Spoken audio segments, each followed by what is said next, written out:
আবু মাহাজুরা বলে, আমি হাঁটু গেড়ে পেয়ারা নবীর সামনে বসেছিলাম, আমার এই মাথার চুলের মধ্যে মুবারক হাত লাগিয়ে বিশ্বনবী নিজে আমাকে আজানের প্রতিটা বাক্য শিক্ষা দিয়েছেন। বিশ্বনবীর মোবারক হাত, পবিত্র হাত আমার মাথার চুলের যেই জায়গায় লেগেছে, আমি চাই ওই চুলগুলা নিয়ে আমি আমার কবরের ভিতরে যাব। সাইয়েদনা আবু মাহজুরা রাদিয়াল্লাহু তাআলা আনহু ইন্তেকালের আগের পর্যন্ত মাথার সামনের চুলগুলা কাটে নাই। মাথার সামনের চুল তিনি কাটেন নাই। সুবহানাল্লাহ বিহামদি। কেমন ভালোবাসতেন বিশ্বনবী সাহাবীদেরকে, সাহাবারা কেমন ভালোবাসতেন বিশ্বনবীকে। হিউম্যান রিসোর্স ডেভেলপমেন্ট, মানব সম্পদ উন্নয়ন। কারণ আল্লাহ তাআলা আমাদের যা দেখ আর না দেখ এটা দিছে। মানুষ আর মানুষ, 18 কোটি মানুষ, ঠিক কিনা? এই 18 কোটির জনসংখ্যার দেশে বসবাস করে আমরা খুশি না বেজার? খুশি হইতে হবে, বেজার হইেন না। জাপানের খবর জানেন? তাদের গ্রোথ রেট নিচের দিকে, উল্টো। জনসংখ্যা নাই, বাচ্চা নিলে, সন্তান নিলে গভর্নমেন্ট তাদের টাকা দেয়। আমাদেরকে আল্লাহ তাআলা দয়া করে মায়া করে এই সম্পদটা দিয়েছেন। এই মানব সম্পদকে যেন আমরা কাজে লাগাই, ইনশাআল্লাহ। পড়েন সবাই। হিউম্যান রিসোর্স ডেভেলপমেন্ট অনেক জনগুরুত্বপূর্ণ বিষয়, খুব সেন্সিটিভ বিষয়, বুঝতে হবে। যশোরের স্মার্ট ছেলেরা, এই যে আমি যাদেরকে দেখতে পাচ্ছি, all are the Gen Z of Jessore. Gen Z, ওরা স্মার্ট, ওরা ইশারা ইঙ্গিতে কাজ করে। এই যে পুরো গদি উল্টায় দিছে, ঠিক কিনা? 24-এর ছাত্র নাগরিক অভ্যুত্থান আমাদের দেখিয়ে দিচ্ছে কিভাবে চোখের ইশারায় গদি উল্টে দিতে হয়। তো এই জেনজিদের নিয়ে বসেছে, ওরা তো স্মার্ট, ওরা ডিস্টার্ব করবে না। মেহরবানি করে আমার সাথে কানেক্ট করো, 1 to 1, brain to brain, eye to eye contact করো আমার সাথে। তাকাও, কষ্ট হলো আমার দিকে তাকাও, আওয়াজ করা যাবে না, আমার দিকে তাকাও। প্রিয় ভাইয়েরা, হিউম্যান রিসোর্স ডেভেলপমেন্টের ব্যাপারে কিছু কথা বলবো। এই যে আমাদের বিশাল জনসংখ্যা, এই জনসংখ্যাকে কি করে জনসম্পদে রূপান্তরিত করা যায় এ ব্যাপারে কথা বলবো। আমি সূরাতু বনী ইসরাইলের 70 নম্বর আয়াত তেলাওয়াত করেছি। এই আয়াতের আলোকে কিছু কথা আমি আপনাদের সামনে বলবো। আল্লাহ তাআলা ইরশাদ করছেন, ওয়ালাকাদ কাররামনা বনী আদম ওয়া হামালনাহুম ফিল বাররি ওয়াল বাহরি ওয়া রাযাকনাহুম মিনাত তাইয়্যিবাত ওয়া ফাদ্দালনাহুম আলা কাসীরিম মিম্মান খালাকনা তাফদীলা। পড়েন আল্লাহু আকবার। রব্বুল আলামিন বলেন, ওয়ালাকাদ কাররামনা বনী আদম, আমি বনী আদমকে সম্মানিত করেছি, বনী আদমকে মর্যাদা দিয়েছি। ওয়া হামালনাহুম ফিল বাররি ওয়াল বাহর, বনী আদমকে জলে স্থলে এবং সমুদ্রে চলাচলের বাহন দিয়েছি। ওয়া রাযাকনাহুম মিনাত তাইয়্যিবাত, তাদেরকে পবিত্র রিজিকের বন্দোবস্ত করেছি।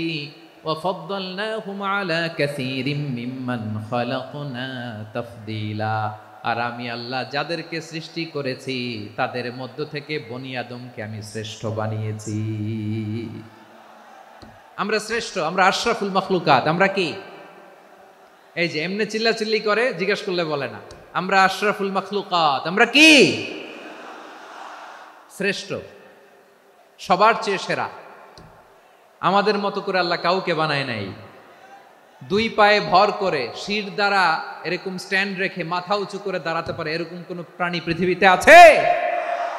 এজন্য আল্লাহ বলেন, ওয়ালাকাদ কাররামনা বনী আদম, আমি বনী আদমকে সম্মানিত করেছি, তাদেরকে আমি মর্যাদা দিয়েছি।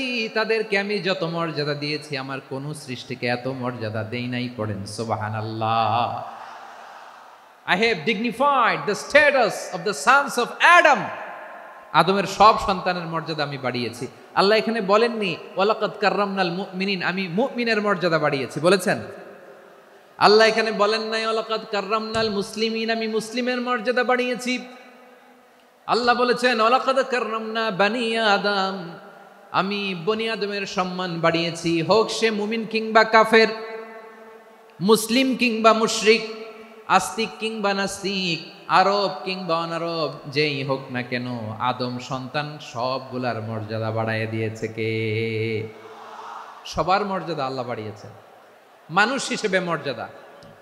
বিশ্বনবী সাল্লাল্লাহু আলাইহি ওয়াসাল্লাম ইহুদির লাশ দেখে দাঁড়িয়ে গেলেন। কার লাশ? আমার যশোরের ভাইয়েরা আওয়াজ করে বলুন, কার লাশ? ইহুদির লাশ দেখে দাঁড়ায় গেলেন। সাহাবারা বললেন, ইয়া রাসূলুল্লাহ, আপনি দাঁড়ালেন যে, এটা তো ইহুদির লাশ। বিশ্বনবী বললেন, আওয়ালাইসাত নাফসান, এটা কি মানুষ নয়? এটা হোক ইহুদি হোক খ্রিস্টান, এটা তো মানুষ। আমি মানুষ দেখে দাঁড়িয়েছি। আই স্যালিউট দ্য হিউম্যানিটি, আমি মানবতাকে সম্মান করেছি। পড়েন সুবহানাল্লাহ। তাহলে এই জমিনে মানুষের মর্যাদা বেশি, হোক আস্তিক হোক নাস্তিক, হোক মুমিন কিংবা কাফের। আদমের সন্তান হলে, মানুষ হলেই তার মর্যাদা বাড়িয়েছে কে? আমার কলিজার টুকরা যশোরের ভাইয়েরা, মানুষের মর্যাদা আল্লাহ এত বাড়িয়েছেন, মানুষ জীবিত থাকলেও যেমনি মর্যাদাবান, মরে গেলেও মর্যাদাবান। সুবহানাল্লাহ পড়েন। মানুষ মরে গেলে এই ডেড বডিটা কি হয়? পচে যায়, গলে যায়, মাটির সাথে মিশে। আপনি ডেড বডির সাথে যাচ্ছে তাই করতে পারবেন না। পারবেন? কেউ যদি অন্যায় করে, তাকে যদি আপনি শাস্তির আওতায় আনেন, যা মনে চায় করতে পারবেন না। তারা আগুন দিয়ে পোড়াতে পারবেন না, নাক কাটতে পারবেন না, কান কাটতে পারবেন না, অঙ্গ বিকৃতি করতে পারবেন না। কারণ মানব জাতির মর্যাদা স্বয়ং দিয়েছে কে? ডেড বডি পচে যাবে, গলে যাবে।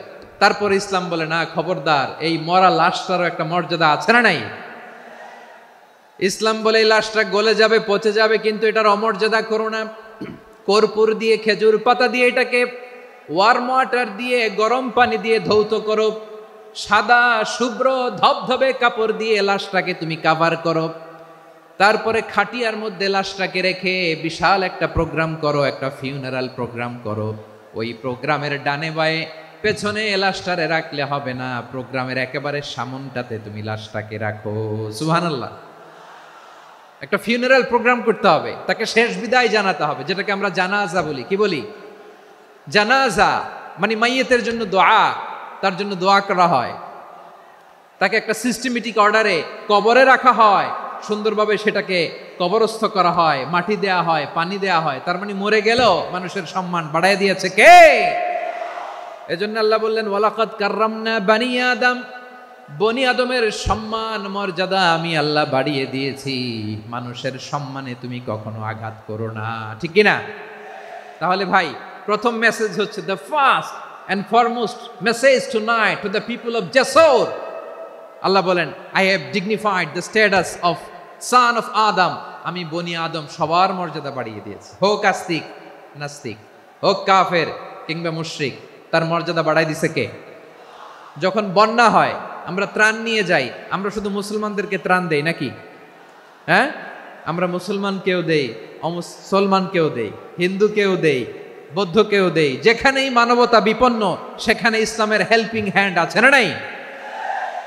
সুবহানাল্লাহ। কি দিন আমরা পেয়েছি, কি বিধান আমরা পেয়েছি। ওয়ালাকাদ কাররামনা বানি আদম, আমি বনি আদমকে সম্মানিত করেছি। এরপর আল্লাহ বললেন, ওয়া হামালনাহুম ফিল বাররি ওয়াল বাহর, মানুষকে স্থলে এবং সমুদ্রে চলাচলের বাহন আমি দিয়েছি। স্থলে কিভাবে চলবে, জলে কিভাবে চলবে, এই বাহনের ব্যবস্থা করেছে কে? এই জেনজি, এই স্যামড়া, ইরাম করতেছো কিসের জন্য? হ্যাঁ, ইরাম করলে চলবি? হ্যাঁ, বস বস বস বস। আওয়াজ করতেছো কেন? দিবানা, কথা বলতে দিবানা আমাকে? তো এইটা বুঝি তোমাদের ভালোবাসার নমুনা? তোমাদের ভালোবাসার কারণে যদি আমি কোথাও দাঁড়াতেই না পারি, কোথাও বসতে না পারি, কোথাও দুটা কথা বলতে না পারি, এই ভালোবাসা দিয়ে কি হবে আমার? বরং ঘামতে ঘামতে ঘর্মাক্ত হব, রক্তাক্ত হব। কিন্তু সেন্ট্রাল থেকে, সেন্ট্রালি যে ইনস্ট্রাকশন আসবে, সেই ইনস্ট্রাকশনের এক চুল আমরা ডানে বায়ে যাব না। এইটা গণজাগরণের জন্য এইটা দরকার, ইসলামী বিপ্লবের জন্য এইটা দরকার। তো আধা ঘন্টা ধরে যদি তোমাদেরকে থামানোই না যায়, এই লস্কর দিয়ে আমি কি করব? আল্লাহর ওয়াস্তে নো নো নো স্লোগান, চুপচাপ একেবারে আমার দিকে তাকাও। আল্লাহ বললেন, ওয়া হামালনাহুম ফিল বাররি ওয়াল বাহর, জলে স্থলে আমি চলাচলের যানবাহনের ব্যবস্থা করেছি। আমরা স্থলে ঘোড়ার উপরে চড়ি, উটের উপরে চড়ি, গাড়ির উপরে চড়ি। এই যে গাড়ির ইঞ্জিন বানাইছি আমরা, এটার মেধা দিয়েছে কে? আবার সাগরের মধ্যে আমরা নৌযান জলযান বড় বড় জাহাজ দিয়ে এক মহাদেশ থেকে আরেক মহাদেশ যাই, এক দেশ থেকে মালামালগুলো আরেক দেশে পাঠাই। সাগরের ভেতরে নৌকাগুলোরে ধরে রাখলো কে? ওয়াল ফুলকিল্লাতী তাজরি ফিল বাহরি বিমা ইয়ানফাউন নাস। মানুষের উপকার আছে এরকম সরঞ্জামাদি নিয়ে সাগরের উপরে বিশাল বিশাল জলযানগুলো চলে, এগুলো ডুবে যায় না, কাত হয়ে যায় না, পড়ে যায় না। এগুলোকে স্থিতিস্থাপকতাকে ঠিক করে রাখলো কে? আপনারা জাহাজ দেখেছেন? জাহাজ, হ্যাঁ, বাড়ি চট্টগ্রাম হইলে দেখতে পারতেন। দেখছেন? বিশাল বিশাল জাহাজ, বিশাল জাহাজ মালামাল নিয়ে এক মহাদেশ থেকে আরেক মহাদেশে যায়। গত মাসে আমার জাপান সফর ছিল। এই যে বাংলাদেশে যে গাড়িগুলো চালান, বেশিরভাগ গাড়ি আসে কিন্তু জাপান থেকে। হাজার হাজার গাড়ি একটা জাহাজ বহন করতে পারে, হাজার হাজার গাড়ি। এটার সাগরের মধ্যে ভাসাইলো কে? সবাই বলুন, ভাসালো কে? হাজার হাজার গাড়ি নিয়ে জাপানিজ গাড়িগুলো আমাদের চট্টগ্রামের এয়ারপোর্টের বন্দরে ভিড়ে। যুক্তরাষ্ট্রে আমি দেখেছি বিশাল বিশাল জাহাজ। আপনারা টাইটানিক জাহাজের নাম শুনেছেন? টাইটানিকেরও 8 গুণ 10 গুণ বড়। সুবহানাল্লাহ কইবেন না? টাইটানিক জাহাজের 8 গুণ 10 গুণ বড় একটা জাহাজ আছে, আইকন অফ দ্য সি। আমি দেখে এসেছি। রয়্যাল ক্যারিবিয়ান দেখে এসেছি। সাগরের সামনে জেটিতে যখন দাঁড়ালাম, জাহাজটা যখন যায়, আমার মনে হচ্ছে একটা শহর, গোটা শহর, the entire city is floating on the water. পুরো একটা শহর মনে হয় পানির উপর দিয়ে ভেসে যাচ্ছে। পড়েন সুবহানাল্লাহ। এই যে আইকন অফ দ্য সি, এই ক্রুজ, এই জাহাজটা, এটার ভিতরে স্টেডিয়াম আছে। কিসের ভিতরে স্টেডিয়াম? কথা বুঝে নাই বোধহয়। স্টেডিয়াম কিসের ভিতর? সুইমিং পুল আছে, শপিং মল আছে, রেস্টুরেন্ট আছে, ক্লাব আছে, 3000 4000 রুম বিশিষ্ট, কক্ষ বিশিষ্ট হোটেল আছে। এই সবগুলোর নিয়ে এগুলো চলে সাগরের এই দোলার মধ্যে, জলোচ্ছ্বাসের মধ্যে। এই সাগরের ভেতরে এই জাহাজগুলোর ভাষায় রাখছে কে? সূরাতুর রহমানে আল্লাহ তাআলা বললেন, ওয়ালাহুল জাওয়ারিল মুনশাআতু ফিল বাহরি কাল আ'লাম ফাবিআইয়ি আলা, সবাই পড়েন, ফাবিআইয়ি আলাই রাব্বিকুমা তুকাযিবান। পাহাড় সম বড় বড় জাহাজগুলো মাল বোঝাই করে সাগরের মধ্যে ভেসে বেড়ায়। এগুলো দিয়ে মালামাল বহন করা যায়, মানুষরা এক দেশ থেকে আরেক দেশে যায়। এই জাহাজগুলোর সাগরের ভেতরে ভাসায় রাখলো কে? এই আয়াতের ভেতরে আল্লাহ তাআলা সূরাত বনী ইসরাঈলের এই চমৎকার আয়াতের ভেতরে আল্লাহ তাআলা বেসিক্যালি মানব জাতির প্রতি তার 4টি স্পেশাল অনুগ্রহের কথা বলেছেন। কয়টি? 2টা বলে ফেলছি। 1 নাম্বার, ওয়ালাকাদ কাররামনা বনী আদম, আমি বনী আদমের সম্মান বাড়াইছি। নাকি মুসলমানদের? নাকি মুসল্লিদের?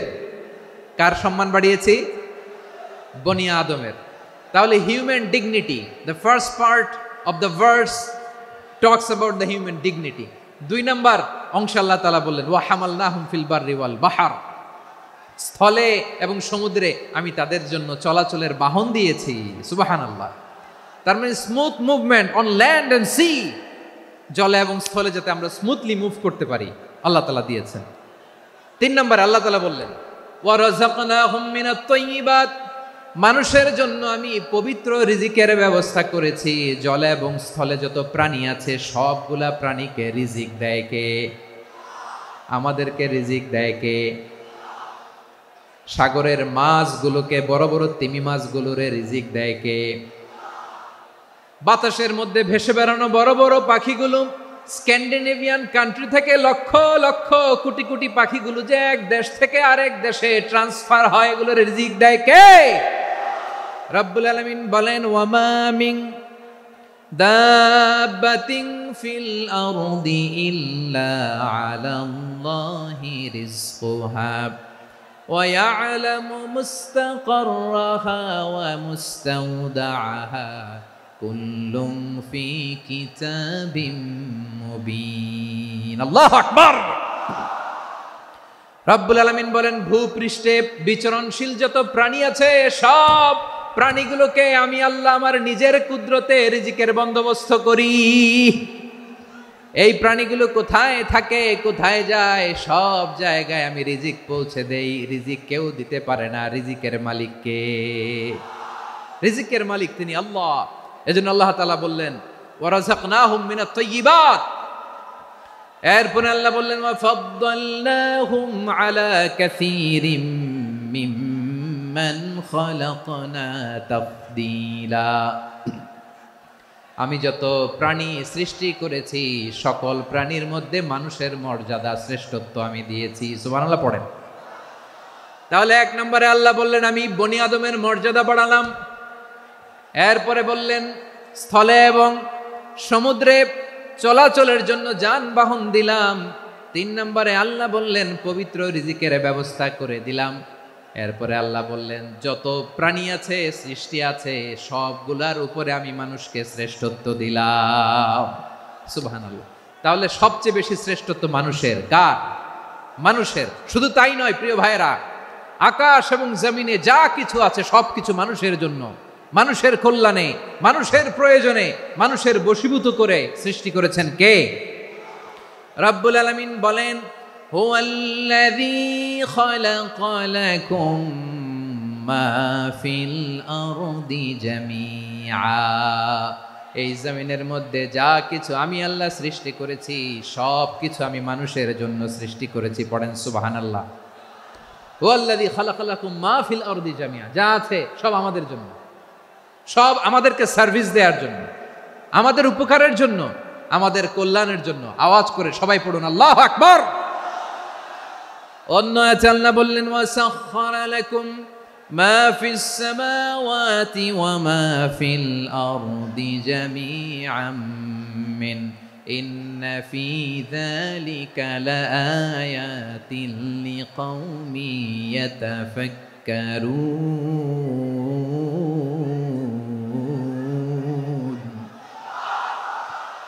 প্রথমে আল্লাহ বললেন জমিনে যা আছে সব তোমাদের কল্যাণে আমি সৃষ্টি করলাম।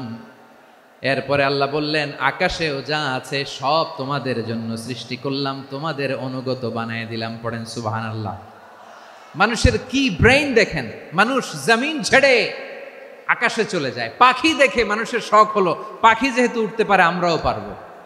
অরবিল রাইট, উইলবার রাইট, 2 ভাই মিলে আঁকাঝোঁকা করতে করতে করতে করতে প্লেন বানায় ফেললো। কোন সুবহানাল্লাহ। এখন পাখিও ওরে, আমরাও ওরি। এরপরেই মানুষের কৌতূহল থামে না এখানে। মানুষ চলে গিয়েছে চাঁদে। কোথায় গেছে? এখন কিন্তু চাঁদে জমি বিক্রি হয় জানেন। পৃথিবী নিয়ে মারামারি শেষ, রাশিয়া আমেরিকা এখন ধরছে চাঁদ আর মঙ্গল গ্রহ। এখন চাঁদে জমি বিক্রি হয়, মঙ্গলে জমি বিক্রি হয়। এই চাঁদ, মঙ্গল, বৃহস্পতি, শনি সব আল্লাহ তাআলা আমাদের জন্য বানিয়েছেন। সুবহানাল্লাহ পড়েন। মানুষ সাগরের উপরে চড়ে, শূন্যে ভেসে বেড়ায়, পাহাড় কেটে সুড়ঙ্গ বানায়, টানেল বানায়। মানুষ ব্রডব্যান্ডের লাইন নিয়ে যায় সাগরের ভেতর দিয়ে, এক দেশ থেকে আরেক দেশে, এক মহাদেশ থেকে আরেক মহাদেশে। সুবহানাল্লাহ পড়েন।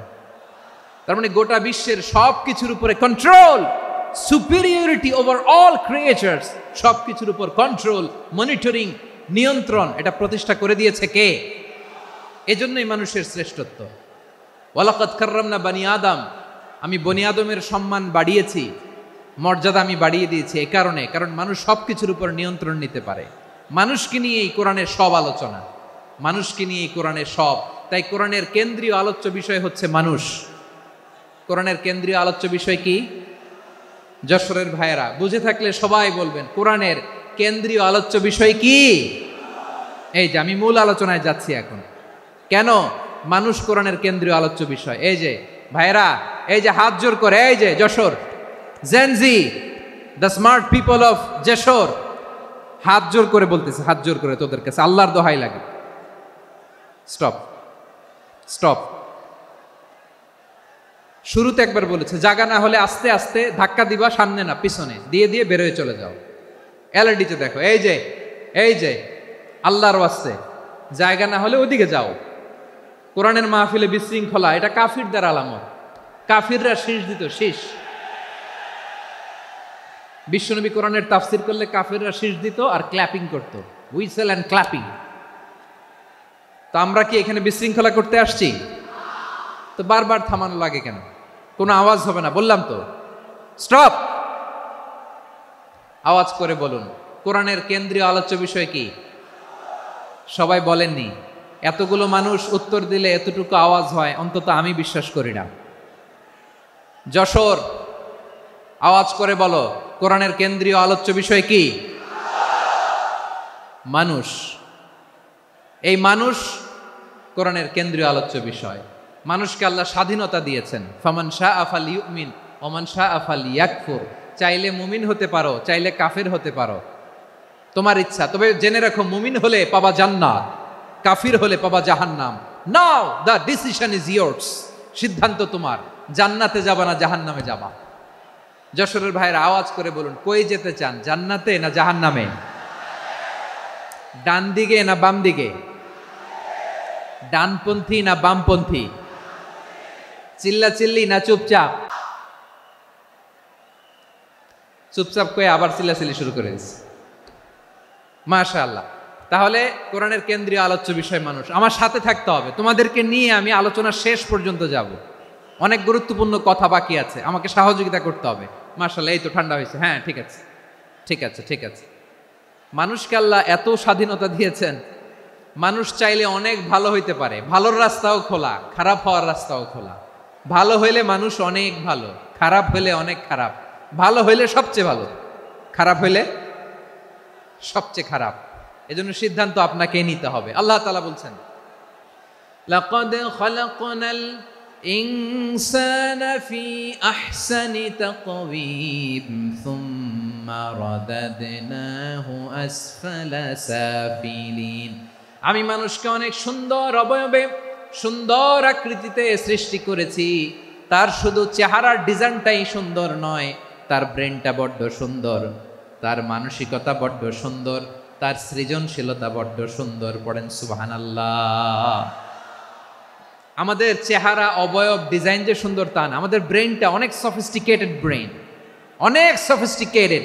এই 1.5 কেজি ব্রেন ইউজ করে মানুষ গোটা বিশ্বে সভ্যতা বিনির্মাণ করেছে, ঠিক কিনা? এই ব্রেন আল্লাহ তাআলা আমাকে দিয়েছে। এটারে কাজে লাগালে, আপনার 6 সেন্স কাজে লাগালে আপনি অনন্য মানুষ হয়ে উঠবেন, মহামানবে রূপান্তরিত হবেন। মানুষ হতে পারে, চাইলেই মহামানব হতে পারে। আবার যদি মানুষ চায়, খারাপও হতে পারে।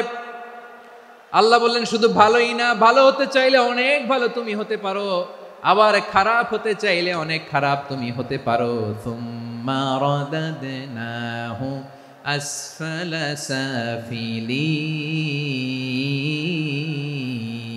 সাফিলিন। খারাপ হলে একেবারে খারাপ হতে পারো, নিকৃষ্ট হলে একেবারে নিকৃষ্ট হতে পারো, ভালো হলেও ভালো হতে পারো। কোন সুবহানাল্লাহ। এবার আওয়াজ করে বলুন, ভালো হতে চাই না খারাপ? শ্রেষ্ঠ না নিকৃষ্ট? মানুষ ভালো হলে মানুষ ফেরেশতার চেয়েও ভালো, মানুষ খারাপ হলে সে পশুর চেয়েও খারাপ। কথা ঠিক কিনা বলেন? ভালো হলে ফেরেশতার চেয়েও ভালো, খারাপ হলে পশুর চেয়েও নিকৃষ্ট। তার মানে শ্রেষ্ঠত্বে মানুষ, শ্রেষ্ঠত্বে ফেরেশতাকে হার মানায়, আর অধপতনে শ্রেষ্ঠত্বে ফেরেশতাকে ছাড়িয়ে যায়, আর অধপতনে পশুকেও হার মানায়। আই রিপিট, আমি আবারও বলছি, মানুষ শ্রেষ্ঠত্বে ফেরেশতাকে ছাড়িয়ে যায়, আর অধপতনে সে পশুকেও হার মানায়। আওয়াজ করে বলতে হবে, ঠিক কি না? এটার প্রমাণ কি? মানুষ শ্রেষ্ঠ হইলে যে ফেরেশতার চেয়েও সেরা, তার প্রমাণ কি?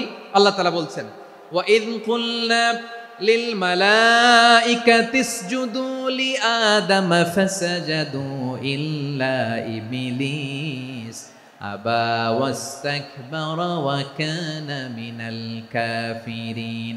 আল্লাহ বলেন, স্মরণ করো সে সময়ের কথা যখন আমি ফেরেশতাদেরকে বললাম, ও ফেরেশতারা আদমকে সেজদা দাও। সব ফেরেশতারা সম্মান সূচক সেজদা আদমকে দিল। তারা আদমের জন্য সেজদায় লুটিয়ে পড়লো, একজন ছাড়া, তার নাম ইবলিস। আওয়াজ করে বলেন, তার নাম কি?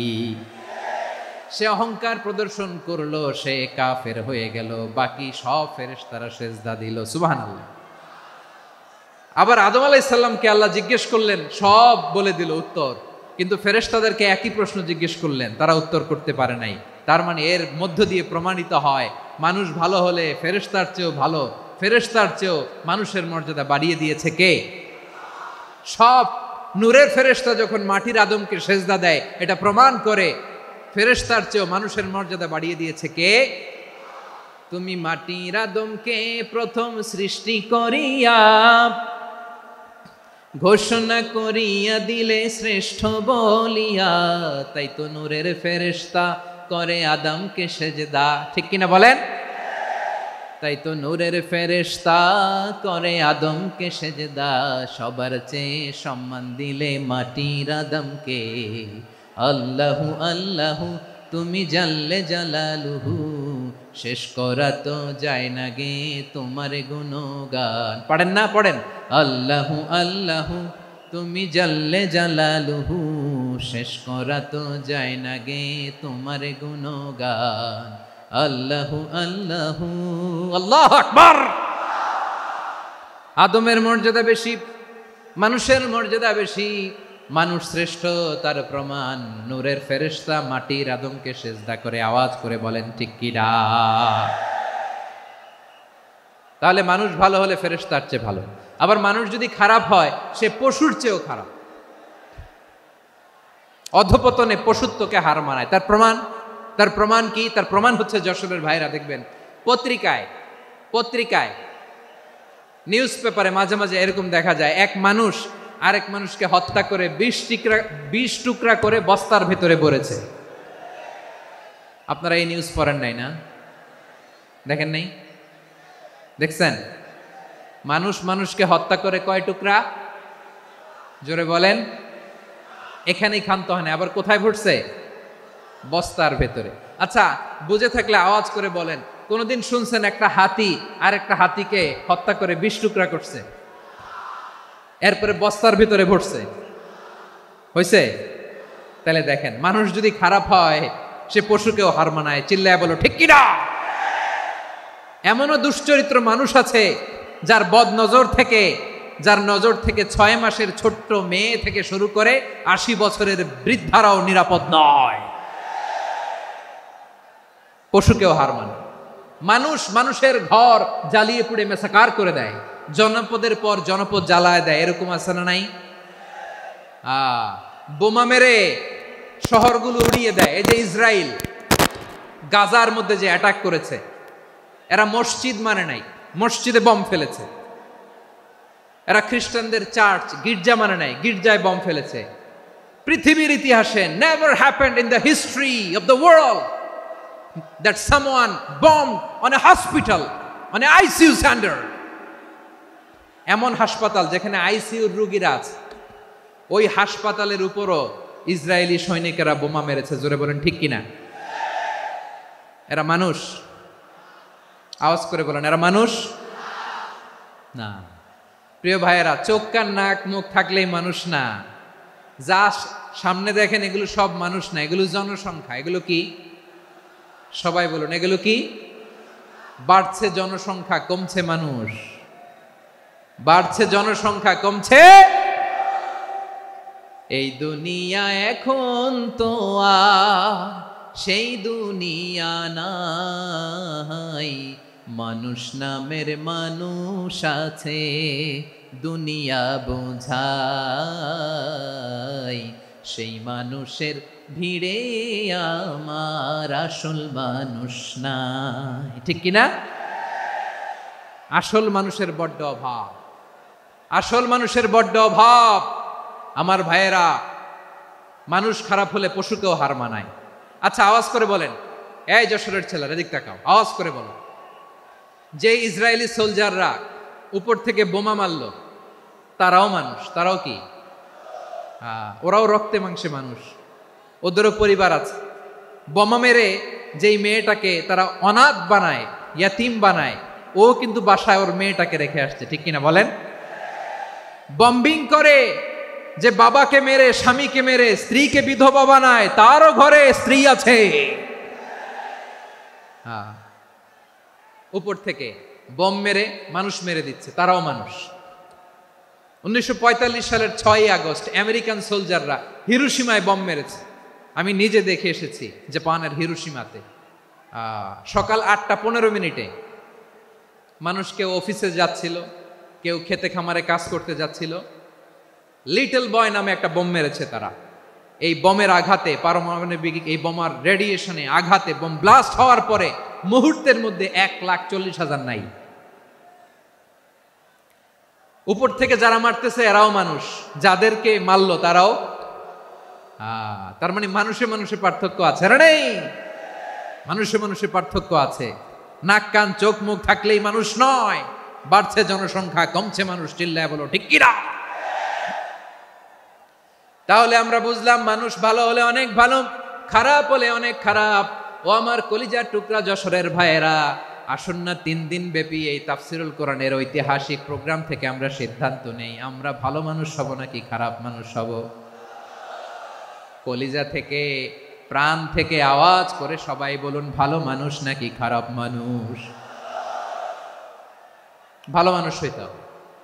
ভালো মানুষ যারা জগৎটাকে এনলাইটেন করবে, যারা এনলাইটেন করবে, যারা সত্যের বীর সেনানী হয়ে দাঁড়াবে, যারা সত্যের পক্ষে কথা বলবে, যারা জালিমের মসনদকে ভেঙে খান খান করে দেবে, এরকম হওয়ার দরকার আছে না নাই? এরকম ভালো মানুষ আমরা হতে চাই কি চাই না? মানুষকে যত্ন নিলে মানুষ যে কত ভালো হয় আপনি কল্পনাও করতে পারবেন না। এই যে আপনাদের যশোরে যে ভালো ছেলেগুলো আছে, যে ভালো তরুণগুলো আছে, যে যুবকগুলো আছে, যে ভালো আলেমরা আছে, ভালো নেতারা আছে, সবাই যদি তাদের মতো হতো পুরো যশোরটা একটা জান্নাতের টুকরা হয়ে যেত। আওয়াজ করে বলেন ঠিক কিনা? মানুষকে নার্চারিং করলে, মানুষকে পলিশ করলে, মানুষকে গ্রুমিং করলে, মানুষকে সঠিক তারবিয়া দিলে মানুষ অনন্য হয়ে ওঠে। প্রতিটি মানুষ অনন্য। আমি অনন্য, আপনি অনন্য, আমরা সবাই অনন্য। সুবহানাল্লাহ বলেন। মানুষকে আল্লাহ তাআলা দিয়েছেন অসীম ক্ষমতা, অসীম ক্ষমতা। সুবহানাল্লাহ।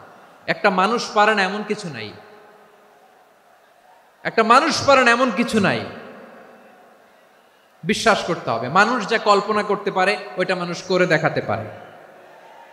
যশোরের ভাইয়ের, আই রিপিট, আমি আবারও বলছি, এই চিল্লাচিল্লি করলে আমার এই গুরুত্বপূর্ণ কথা তোমরা মিস করবা, মিস করবা। কপাল পড়া হয় না, আওয়াজ করে কপাল পড়া হবে না। আমার দিকে তাকাও। মানুষ, মানুষ যা কল্পনা করতে পারে সেটা মানুষ করে দেখাতে পারে। তুমি তোমার কল্পনার রাজ্যকে সাজাও, তোমাকে হারাতে পারে এমন কোন শক্তি আল্লাহর জমিনে নাই। তোমার কি শক্তি, কি সম্ভাবনা তুমি জানোই না মিয়া। তুমি এদিকে তাকাও কেন? তোমার রাস্তা তো ওই দূরে। তুমি কোথায় যাবে, আল্লাহ তোমার টেনে কোথায় নিয়ে যাবে তুমি কিছুই জানো না। Plan big, dream big. কল্পনার শক্তিকে বড় করো। মানুষ যা কল্পনা করতে পারে মানুষ তা করে দেখাতে পারে। মানুষের কাছে অসাধ্য কিছু নাই মৃত্যু ছাড়া, অ্যাকসেপ্ট ডেথ। মৃত্যু ছাড়া মানুষ সবকিছুকে জয় করতে পারে। মৃত্যু ছাড়া যে কোনো অসাধ্যকে সাধন করার ক্ষমতা মানুষকে দিয়ে দিয়েছে কে?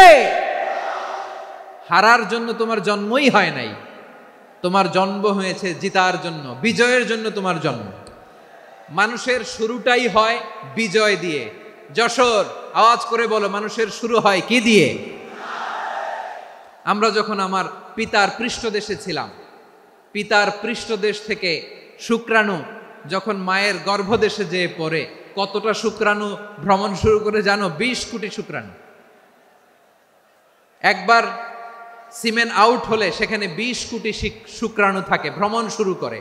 ওই 20 কোটি শুক্রাণুর মধ্যে থেকে তুমি আমি আজকে এক বিকশিত শুক্রাণু মানব রূপে পৃথিবীতে এসেছি। সুবহানাল্লাহ। ওই 20 কোটি শুক্রাণুর প্রতিযোগিতায় সবাই রে পেছনে ফেলে সেদিন আমি সফল হয়েছিলাম, সেদিন আমি বিজয়ী হয়েছিলাম। সেদিন আমি এত ছোট ছিলাম মাইক্রোস্কোপ দিয়েও আমার অস্তিত্ব টের পাওয়া যায় না। আমি এত তুচ্ছ ছিলাম, নগণ্য ছিলাম। আমার কান ছিল না, আমার চোখ ছিল না, আমার হাত ছিল না, আমার জন্য রিকমেন্ডেশন করার মতো মামু ছিল না, খালা ছিল না, কেউ ছিল না। তারপরেও ওই প্রতিযোগিতায়, ওই কম্পিটিশনে যখন আমারে কেউ হারাতে পারে নাই, আল্লাহর জমিনেও আমারে কেউ হারাতে পারে না। হারার জন্য তোমার জন্মই হয় নাই, তুমি আসছোই জিতার জন্য। সুবহানাল্লাহ। বিশ্বনবী বলেন, আন্নাসু মাআদিন কামাআদিনি যাহাবি ওয়াল ফিদ্দা খিয়ারুহুম ফিল জাহিলিয়াতি খিয়ারুহুম ফিল ইসলাম। Peoples are like mines of gold and silver. সোনার খনি, রূপার খনি, এর চেয়েও বড় খনি হচ্ছে এই মানব সম্পদের খনি। আওয়াজ করে বলেন আল্লাহু আকবার। আল্লাহ তাআলা এই সম্পদ আমাদেরকে দিছে। বিশ্বনবী বলেন, মানুষ হচ্ছে খনির মতো। খিয়ারুহুম ফিল জাহিলিয়াতি খিয়ারুহুম ফিল ইসলাম। জাহিলি যুগে যারা সেরা, ইসলামেও তারা সেরা। ইদা ফাকুহু, যদি তারা বুঝবান হয় তাহলে তাদেরকে সেরা বানায় দিবে কে? তাহলে মানুষের চেয়ে সেরা কেউ হতে পারে? মানুষের চেয়ে অনন্য কেউ হতে পারে? মানুষকে কেউ হারাতে পারে? আওয়াজ করে বলো, তোমাকে কেউ হারাতে পারবে? এই সাহস জাগছে আজকের আলোচনা থেকে। আমি তুমি অনন্য, আমাকে তোমাকে হারায় দেওয়া এত সহজ না, ঠিক কিনা? একটা কথা জীবনের সাথে সেট করে নিতে হবে, আমি জিতি নয় শিখি, আমি কখনো হারি না। জীবনের সাথে সেট করে নাও, জেনজি অফ জেসর, আমি কখনো হারি না, আমি হয় জিতি নয় শিখি। চিল্লায় বলো ঠিক কিনা? আমি কখনো হারি না, আমার হারানো এত সোজা না। কি সাহস জাগছে? বুকে সাহস জাগছে? তাকবীর পড়ো, লিল্লাহে তাকবীর। তাহলে বিশ্বনবী বললেন, নাসু মাআদিন, মানুষ হচ্ছে খনি। এই ধাক্কা ধাক্কি, আমি জানি এগুলো ভালোবাসার ধাক্কা ধাক্কি, এজন্য আমি সহ্য করে নেই। এগুলো যে ভালোবাসার ধাক্কা ধাক্কি, এটা আমরা বুঝি। পৃথিবীর কোনো আইন, সিকিউরিটি, প্রটোকল দিয়ে এটারে মানানো যাবে না, কারণ এটা তো ভালোবাসা, লাভ। লাভ কোনো আইন কানুন দিয়ে বাধা যায় না, মানানো যায় না, ঠিক কিনা বলো?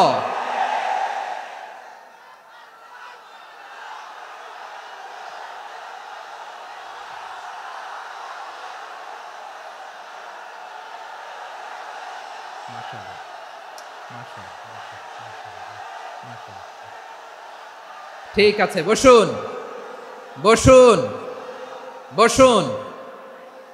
আল নাসু মাআদিন, মানুষ হচ্ছে খনি। এই খনির যত্ন নিতে হবে। আমার মা বাবা যারা এসেছেন, আপনার ছেলে মেয়ের যত্ন নেন।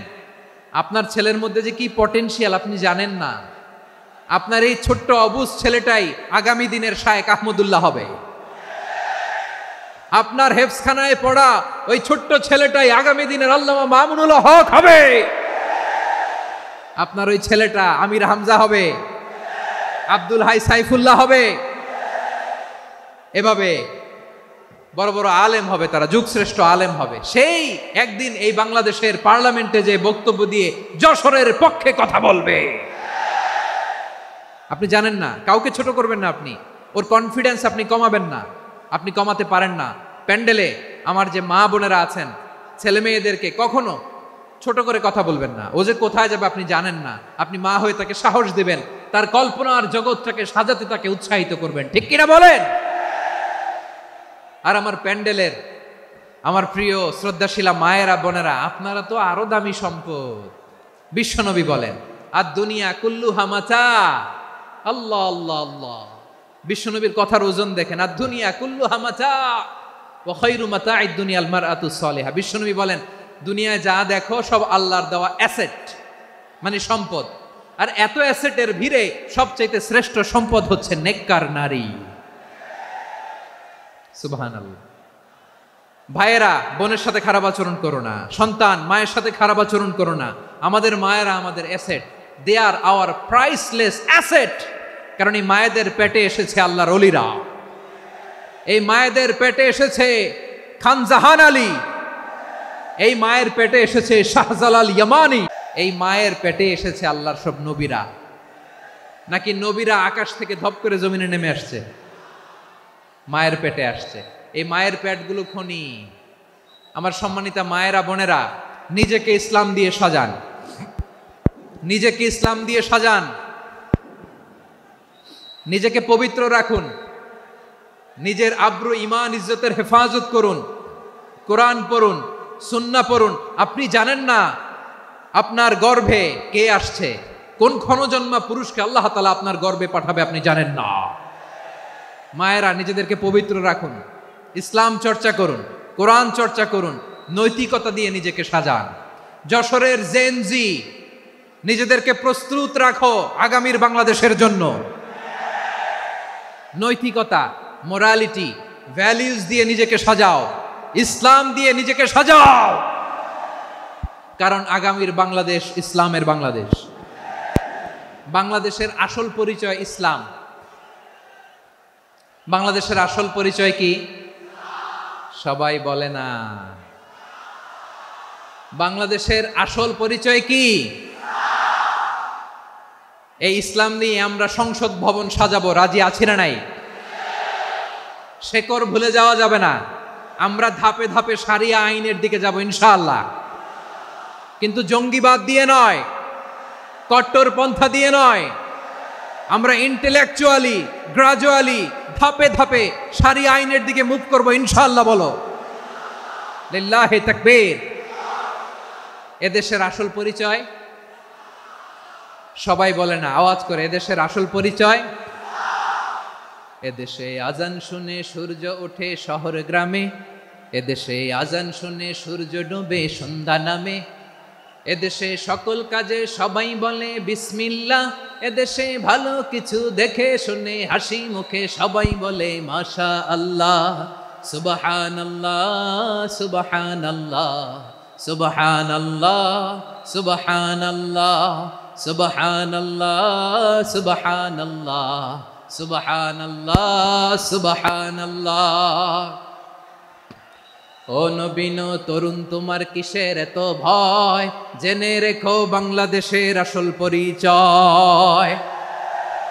বাংলাদেশের আসল পরিচয় ইসলাম। আওয়াজ তুলে বলো, আসল পরিচয় কি? এদেশে পরস্পরে দেখা হলে দেয় সালাম, এদেশে আমজনতার হৃদয় জুড়ে পাক্কা আলাম, ঠিক কি না? এদেশে বিপদ এলে সর্বজনে সর্বক্ষণে দোয়া পড়ে ইন্না লিল্লাহ সুবহানাল্লাহ সুবহানাল্লাহ সুবহানাল্লাহ সুবহানাল্লাহ। এদেশে আজান শুনে সূর্য ওঠে শহর গ্রামে, এদেশে আজান শুনে সূর্য ডুবে সন্ধ্যা নামে, এদেশে সকল কাজে সবাই বলে বিসমিল্লাহ, এদেশে ভালো কিছু দেখে শুনে হাসি মুখে সবাই বলে মাশা আল্লাহ সুবহানাল্লাহ। আওয়াজ করে সুবহানাল্লাহ সুবহানাল্লাহ সুবহানাল্লাহ সুবহানাল্লাহ। সবাই একসাথে সুবহানাল্লাহ সুবহানাল্লাহ সুবহানাল্লাহ সুবহানাল্লাহ। এদেশের আসল পরিচয় কি? আওয়াজ করে বলতে ভয় লাগে। এদেশের আসল পরিচয় কি? ইসলাম দিয়ে আমাদের সংসদ ভবন চলুক, আমরা চাই কি চাই না? বঙ্গভবনে লা ইলাহা ইল্লাল্লাহর পতাকা উড়ুক, আমরা চাই কি চাই না? প্রতিটি জেলা অফিসে, ডিসি অফিসে লা ইলাহার পতাকা ঝুলুক, আমরা চাই কি চাই না? কারা কারা চাই হাত তুলে আল্লাহরে দেখায়।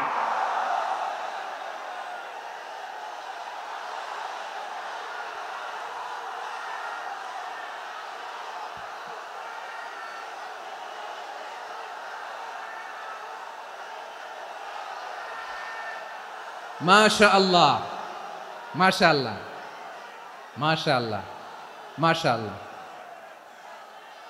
যশোর, আওয়াজ করে বলো, ভালো মানুষ না খারাপ মানুষ? বুঝে বলছে তো? মানুষ ভালো হলে যে কত ভালো। এই মানুষকে যত্ন নিলে, মানুষকে মানুষ বানালে যে সে কি হতে পারে শুনবা? হ্যাঁ, নাকি মোনাজাত দিয়ে দিব? শুনবা? তাহলে থামতে হবে। থামো, আমি যখন বলবো থামো থামো, তাকবীরের সময় দিলে তাকবীর, থামো থামো। মানুষকে যত্ন নিলে, এই এদিকে এদিকে, ড্রোন নামায় ফেলো। হয়েছে, ড্রোনের ফুটেজ হয়ে গেছে, এবার ড্রোন নামায় ফেলো। আমার দিকে তাকাও। মানুষকে, তোমরা এদিক সেদিক তাকালে তো গুরুত্বপূর্ণ পয়েন্ট মিস হয়ে যাবে। এদিকে এদিকে, হ্যাঁ মাস ঠিক আছে, এদিকে। মানুষকে যত্ন নিলে মানুষের মধ্যে যে আল্লাহ কি পটেনশিয়াল রেখেছে। আমি জাপানের দুইটা উদাহরণ দেই। জাপানের, এই এই এভাবে এভাবে হবে, হয় বসো নয় পেছনে, কথা নাই, কথা তো বলাই যাবে না, হারাম কথা বলা আজকে, একেবারে চুপ। আজকের জন্য হারাম করে দিছে আমি এই কিছু সময়ের জন্য, একেবারে নিষিদ্ধ। জাপানের দুইটা উদাহরণ দেই, খেয়াল করে একটু শুনেন, বুঝবেন। আল্লাহ, 2022 সালে জাপানের সাথে জার্মানির খেলা, ফিফা ওয়ার্ল্ড কাপ 2022। এক পক্ষে জাপান, আরেক পক্ষে কোন দেশ? কথা শোনে নাই। এক পক্ষে কোন দেশ, আরেক পক্ষে? সবাই এক পক্ষে, আরেক পক্ষে। ওই খেলায় জিতেছিল জাপান, জিতেছিল 22 সালের এই ফিফা ওয়ার্ল্ড কাপে জাপান ফুটবল খেলায় জিতে as a part of their celebration তারা খেলার পরে পুরো স্টেডিয়ামটারে ক্লিন করে, the fan base of Japan, লক্ষ লক্ষ মানুষ খেলা দেখতে যায়, তো এত ডাস্টবিনও তো নাই, তো যারা ডাস্টবিনে জায়গা পায় নাই তারা এই যে চকলেটের প্যাকেট, পানির বোতল, চিপসের প্যাকেট তারা এদিকে সেদিকে রেখে দিয়েছে। জাপানের ভক্তরা, জাপানের ফলোয়াররা as a part of their celebration তারা খেলার পরে পুরো স্টেডিয়ামের সব ময়লা আবর্জনা ক্লিন করে তারপরে বিদায় নিয়েছে। তাদেরকে কি ক্লিন করার দায়িত্ব দেয়া হয়েছিল? এই যশোর, জাপানের যে ছেলেরা খেলা দেখতে গেছিল ওদেরকে কি ক্লিন করার দায়িত্ব দিছিল? তারা কি স্টেডিয়ামের পরিচ্ছন্নতা কর্মী? তাদের আকল, তাদের সিক্স সেন্স তাদেরকে বলেছে। ছোটবেলা থেকে জাপান গভর্নমেন্ট ওদেরকে এত পরিচ্ছন্নতা শেখায়, ক্লিনলিনেস অ্যাওয়ারনেস ক্যাম্পেইন করায়। ক্লাসে আমি দেখেছি, ক্লাসে নিজের বেঞ্চ নিজে মুছে, ক্লাসের মাঝখানে একটা সময় দেয়, নিজের টেবিল নিজে মুছে, নিজের ক্লাসরুমটা নিজে পরিষ্কার করে, রাস্তাঘাটে একটা ধুলা নাই, ময়লা নাই, একটা টিস্যু নাই। খেলার পরে গোটা বিশ্বকে তাক লাগিয়ে দিয়েছে। জাপানের ফ্যানরা সবার রেখে যাওয়া গার্বেজ, টিস্যু, বোতল পরিষ্কার করে তারপরে স্টেডিয়াম থেকে বিদায় নিয়েছে। আমরা কেন এমন হইতে পারলাম না? আমরা কেন এমন হইতে পারলাম না? জাপানের যারা এগুলো করছে ওদের 3টা করে চোখ না? চোখ তো 3টা, জাপানো লাগো, জাপানো লাগো, হাত তো 4টা, কান তো 6টা। হ্যাঁ, নাকি আমার মতো 2 হাত 2 কানওয়ালা মানুষ? চোখে দেখলে ওটা মানুষ না। চিন্তা করছেন? তার মানে জাপানিজদেরকে যে গ্রুমিং করে শিখানোর মাধ্যমে পরিচ্ছন্ন বানানো গেছে, ওরা যেমনি মানুষ আমরাও মানুষ। আমাদের সন্তানদেরকে শেখালে তারাও পারবে, পারবে কিনা? 2 নম্বর উদাহরণ বলি। চট্টগ্রাম ফেনীতে যারা গিয়েছেন, মেঘনা গোমতী ব্রিজ প্রকল্প নাম শুনছেন? মেঘনা একটা ব্রিজ পার হওয়া লাগে, এই মেঘনা গোমতী, এখানে 3টা ব্রিজ, কাঁচপুর সহ এই 3টা ব্রিজের নির্মাণ কাজ, রেনোভেশনের কাজ দেয়া হয়েছিল জাপানের একটা কোম্পানিকে। কাকে? জাপানের কোম্পানি। নির্মাণ শেষে 738 কোটি টাকা বেঁচে গেছিল, এটা গভর্নমেন্টের হাতে দিয়ে তারা বিদায় নিয়েছে। কত টাকা? 738 কোটি টাকা। যত প্রাক্কলিত ব্যয় নির্ধারণ করা হয়েছে সব টাকা সরকার, তৎকালীন সরকার 2019-এর সরকার, কারা ছিল তো জানেন? এই 2019-এর সরকার তাদেরকে দিয়েছে। তারা রিনোভেশন নির্মাণ শেষে 738 কোটি টাকা অতিরিক্ত বেঁচে গেছিল, এটা আবার গভর্নমেন্টের হাতে বুঝাই দিয়ে তারা বিদায় নিচ্ছে। আমরা কেন এমন হইতে পারলাম না?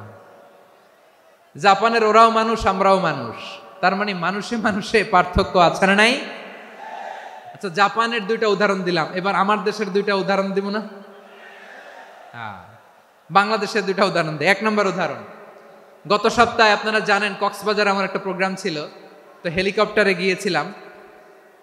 ফেনী জেলা যখন পার হচ্ছি আমি দেখলাম 3টা উইন্ডমিল। উইন্ডমিল চিনেন তো? বিশাল পিলার, 3টা 4টা পাখা থাকে, বায়ু বিদ্যুৎ কেন্দ্র, বাংলাদেশের প্রথম বায়ু বিদ্যুৎ কেন্দ্র এটা। মুহুরী প্রজেক্ট বলে এটা সম্ভবত, মুহুরী প্রজেক্ট। তো সাগরের বাতাসের ঝাপটায় এটা ঘুরে এনার্জি হয়, ইলেকট্রিসিটি উৎপাদন হয়। তো আমি পাইলটকে বললাম, ভাই এগুলো থেকে কেমন ইলেকট্রিসিটি উৎপাদন হয়? কয়, হুজুর একটু হয় না, কিছুই হয় না। কিছুই হয় না মানে? বলে, হুজুর বাংলাদেশে যত উইন্ডমিল আছে এটার পাখা একটাও ঘুরে না। আল্লাহ, বলেন কি? তাহলে এই যে কোটি কোটি টাকা ব্যয় করে যে উইন্ডমিল, কয় হুজুর ভিতরে ফিটফাট, উপরে ফিটফাট, ভিতরে সদরঘাট। তার মানে কোটি কোটি টাকা দিয়ে এই উইন্ডমিল বানায়, এখানে কিছু নাই। দুর্নীতির আড্ডাখানা, আখড়াখানা বাংলাদেশ, ঠিক কিনা বলেন? হায় রে, জাপানিজরাও মানুষ, আমরাও মানুষ। আমার এক নিকটাত্মীয় সরকারি চাকরিজীবী, উনি আমাকে বললেন, বাংলাদেশের আরেকটা উদাহরণ দেখি। উনি আমাকে বললেন, যে প্রতি বছর আমাদের অফিসের ফার্নিচার চেঞ্জ করে। আমি বললাম প্রতি বছর ফার্নিচার চেঞ্জ করে কেন? বলে যে ফার্নিচার নতুন পারচেজ করলেই তো এখানে টাকা, নতুন কিনতে পারলেই টাকা, নতুন উন্নয়নের সবক শোনাতে পারলেই টাকা। প্রথম আলোর রিপোর্ট, কি আলো? প্রথম আলোর রিপোর্ট, গত 15 বছরে উন্নয়নের নামে লুটপাট হয়েছে প্রায় 3.25 লাখ কোটি টাকা। কার রিপোর্ট? আমাদের বানানো কথা। প্রথম আলোর রিপোর্ট। গত 15 বছরে কারা ছিল জানেন তো? হ্যাঁ, শুধু ওনাদেরকেই দোষ দিয়ে লাভ নাই। স্বাধীনতার পর থেকে শুধু শাসকের হাত বদল হয়েছে, আমরা কিছু পাই নাই, ঠিক কিনা বলেন? শুধু ওনাদের দোষ দিয়ে কি লাভ? একদল খাইছে, আরেক দল খাওয়ার জন্য রেডি হয়ে আছে। আমরা এরকম চাই না। আমরা চাই স্বাধীন সার্বভৌম বাংলাদেশ। আমরা চাই দুর্নীতিমুক্ত বাংলাদেশ। আমি নিউজটা যে কতবার পড়লাম, এটা কি সম্ভব? 3.25 লাখ কোটি টাকা লুটপাট, মানে লুটপাট করতে করতে এদেশের জনগণকে ফুটপাতে বসায় দিচ্ছে। প্রিয় ভাইয়েরা, তাহলে জাপানের মানুষও মানুষ, আমরাও মানুষ। সিদ্ধান্ত আপনার, কোন মানুষ হবেন, ভালো মানুষ না খারাপ মানুষ? আজকের আলোচনার বিষয় হচ্ছে মানব সম্পদের উন্নয়ন, human resource development. It's a process to increase the capacity of knowledge, skill, capacity of the people of a country. একটা দেশের মানুষের জ্ঞান, তাদের দক্ষতা কি করে বাড়ানো যায়, বাড়িয়ে দেশের উন্নয়ন করানো যায়, এটাই হচ্ছে মানব সম্পদ উন্নয়নের মূল কথা। তাহলে মানব সম্পদ হচ্ছে একটা দেশের সবচাইতে শক্তিশালী পুঁজি। প্রাকৃতিক সম্পদ, খনিজ সম্পদের চেয়েও দামি হচ্ছে মানব সম্পদ। আমার প্রিয় যশোর, প্রাকৃতিক সম্পদ, খনিজ সম্পদের চেয়ে দামি সম্পদ কি সম্পদ? আল্লাহ তাআলা দয়া করে আমাদেরকে এই মানব সম্পদ দিয়েছেন। আসুন আমাদের এই মানুষগুলোকে আমরা সোনার মানুষ বানাই। রাজি আছেন তো সবাই? রাজি আছেন? মানুষ পারে না এমন কোনো কিছু নাই, চাইলে সব পারে। এজন্য মানুষকে তারবিয়া দিতে হবে, যথাযথভাবে তাদেরকে গড়তে হবে। আসুন আমরা সিরাতের আয়নায় বিশ্বনবীর জীবনী থেকে দেখি তিনি কিভাবে হিউম্যান রিসোর্সকে ম্যানেজ করতেন। যদি আপনাদের সময় হয়, দু একটা উদাহরণ দিয়ে আজকে আমি আমার আলোচনার বিদায় নিব। হবে? সময় হবে কয়েক মিনিট? হ্যাঁ, শান্ত থাকবেন তো? শান্ত থাকবা? হ্যাঁ, ঠিক আছে। এই ধাক্কার মধ্যে ঢুকছে, এবার মজা বুঝতেছো তো? হ্যাঁ, মানা করছিলাম না? ঠিক আছে, টের পাও। হ্যাঁ, ঠিক আছে। যে আওয়াজ করবে আমি ওকে দেখতেছি, কে কে আওয়াজ করে দেখতেছি। শেষ কথা, শেষের দিকে চলে আসছি। বিষ্ণু ইসলাম কিভাবে হিউম্যান রিসোর্সকে ম্যানেজ করতেন, মজার কথা আছে কয়েকটা, বলে বিদায় নেব। বিশ্বনবী কিভাবে এই মানব সম্পদকে ম্যানেজ করতেন? বিশ্বনবী, he was a very good talent hunter, চৌকস ট্যালেন্ট হান্টার ছিল। কার মধ্যে কি ট্যালেন্ট আছে দেখলেই বুঝে ফেলতেন। সুবহানাল্লাহ পড়বেন না? কি নবী আমরা পেয়েছি! He was a very good talent hunter. আমার নবী, তিনি চৌকস ট্যালেন্ট হান্টার ছিলেন। কার মধ্যে কি প্রতিভা বের করতেন, ওই প্রতিভাকে ইসলামের কল্যাণে কাজে লাগাতেন। সুবহানাল্লাহ বলেন। যাকে যেই জায়গায় সেট করলে ভালো হবে তাকে ওই জায়গায় সেট করতেন। কয়েকজন সাহাবীর জীবনী শোনাই। আবু মাহজুরা রাদিয়াল্লাহু তাআলা আনহু, মক্কার মুয়াজ্জিন, আগে ছিল মুশরিক, পরে হয়েছে মুমিন। উনি কিভাবে মুমিন হইলেন এই ঘটনাটা একটু আপনাদের শোনাতে চাই। তো আপনাদের তো সময় নাই হাতে। হ্যাঁ, সময় আছে? এই জেনজি শেষ করে দিল আজকের প্রোগ্রামটা। 1 ঘন্টা ধাক্কা ধাক্কি করে কেমনে দাঁড়ায় আছে আমি বুঝলাম না।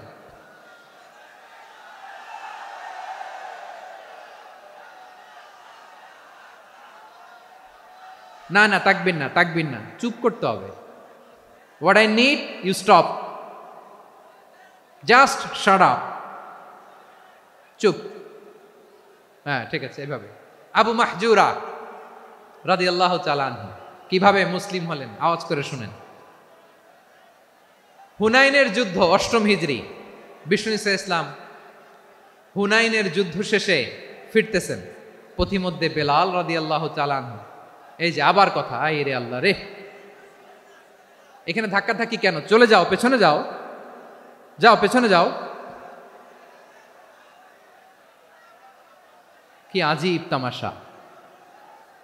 যেখানে যায় এখানে ধাক্কা ধাক্কি, মারামারি, গায়ের উপরে, কাঁধের উপরে, শাউটিং। অনেক গুরুত্বপূর্ণ কথা পয়েন্ট করে নিয়ে আসে যে বলবো, এই শাউট করার কারণে প্রোগ্রামটাই নষ্ট করে দেয়। আসছে আমার ভালোবাসা দেখাইতে, প্রোগ্রামটাই শেষ করে দিয়ে চলে যায়। স্টপ। আবার কথা বল, স্টপ। হুনাইনের যুদ্ধে 8ম হিজরি, কত হিজরি? সবাই বলেন না একটু, কত হিজরি? 8ম হিজরিতে হুনাইনের যুদ্ধে রাসূল সাল্লাল্লাহু আলাইহি ওয়াসাল্লাম ফিরে আসতেছেন মদিনায়। পথিমধ্যে বেলাল রাদিয়াল্লাহু তাআলা আনহু আজান দিচ্ছেন। কি দিচ্ছেন? তো পাশে ছিল মুশরিকদের একটা পল্লী, কিছু মুশরিক তরুণ, কিছু অমুসলিম কিশোর, তারা আজানকে ব্যঙ্গ করতেছে। আমাদের বাংলায় মুখ ভেঙ্গানো বলে আর কি। বেলাল রাদিয়াল্লাহু তাআলা আনহু আজান দিচ্ছেন, ওই বাচ্চাগুলো মুশরিক, তো ওরা আজানকে ব্যঙ্গ করতেছে, বিকৃতি করে ওরাও আজান দিচ্ছে। উদ্দেশ্য হচ্ছে আজানকে নিয়ে ঠাট্টা করা। উদ্দেশ্য কি? ঠাট্টা করা। ব্যাপারটা মনে কষ্ট পাওয়ার মতো ব্যাপার না? কিন্তু বিশ্বনবী ওইখানে দেখেন কি খুঁজলেন। বিশ্বনবী খেয়াল করলেন অমুসলিম কিশোরদের মধ্য থেকে একটা কিশোরের গলাটা বড় দরাজ গলা, কণ্ঠটা বড় সুন্দর। খেয়াল করে দেখলেন যে কিছু কিশোর বেলালের আজানকে ব্যঙ্গ করে, বিকৃতি করে, কিন্তু একজনের কণ্ঠ দেখতে পাচ্ছেন না এত দূরে, কিন্তু কণ্ঠটা বড় সুন্দর, দরাজ গলা। বিশ্বনবী সাহাবীদেরকে বললেন, ধরো এগুলারে, ধরো। সবগুলারে ধরে বিশ্বনবী সামনে আনা হলো। ওরা হাঁটু গেড়ে বসলো। বিশ্বনবী বললেন, তোমাদের মধ্যে কে যেন ব্যঙ্গ করে আজান দিচ্ছিল, তার গলাটা বড় উঁচু, গলার বেসটা বড় মজবুত, মেলোডিয়াস, সুমধুর কণ্ঠ। কে? আবু মাহজুরা বলে, আমার বন্ধুরা সবাই আমার দিকে আঙ্গুল দেখায়, আমি পড়ে গেছি বিপদে। রাসূল সাল্লাল্লাহু আলাইহি ওয়াসাল্লাম বাকি অমুসলিম তরুণদেরকে ছেড়ে দিলেন, বললেন তোমরা যাও। এবার আবু মাহজুরারে পাইছে। আবু মাহজুরার চুলের মধ্যে হাত দিলেন বিশ্বনবী, মাথায় হাত দিয়ে বললেন, এবার আজান দাও দেখি। আবু মাহজুরা বলে, আমি তো আজান দিতে জানি না, কারণ আমি তো বেলালেরটা শুইনা দিছি, আমার তো মুখস্থ নাই, আমি তো আজান দিতে জানি না। বিশ্বনবী বললেন, জানো না? তাহলে আসো, আমি তোমারে শিখাই দেই। সুবহানাল্লাহ পড়েন। আবু মাহজুরা হাঁটু গেড়ে বসে, বিশ্বনবীর মোবারক হাত আবু মাহজুরার চুলের মধ্যে। বিশ্বনবী আজানের মুআল্লিম আবু মাহজুরাকে বলতেছে, ঠিক আছে তোমারে শিখাই দিচ্ছি, আমি যা যা বলবো আমার সাথে সাথে বলো, পারবা? আবু মাহজুরা বলে, পারবো। বিশ্বনবী আজান দিচ্ছেন মাথায় হাত দিয়ে, আল্লাহু আকবার, আল্লাহু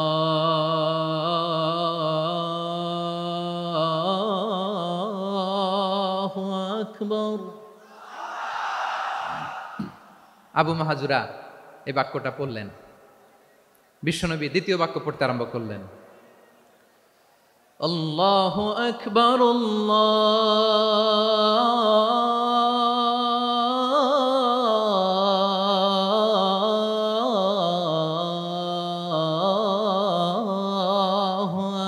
আকবার। আবু মাহজুরা এই বাক্যটাও বললেন। বিশ্বনবী আবু মাহজুরার মাথার মধ্যে হাত দিয়ে তৃতীয় বাক্য বললেন, আশহাদু আল্লা ইলাহা ইল্লাল্লাহ।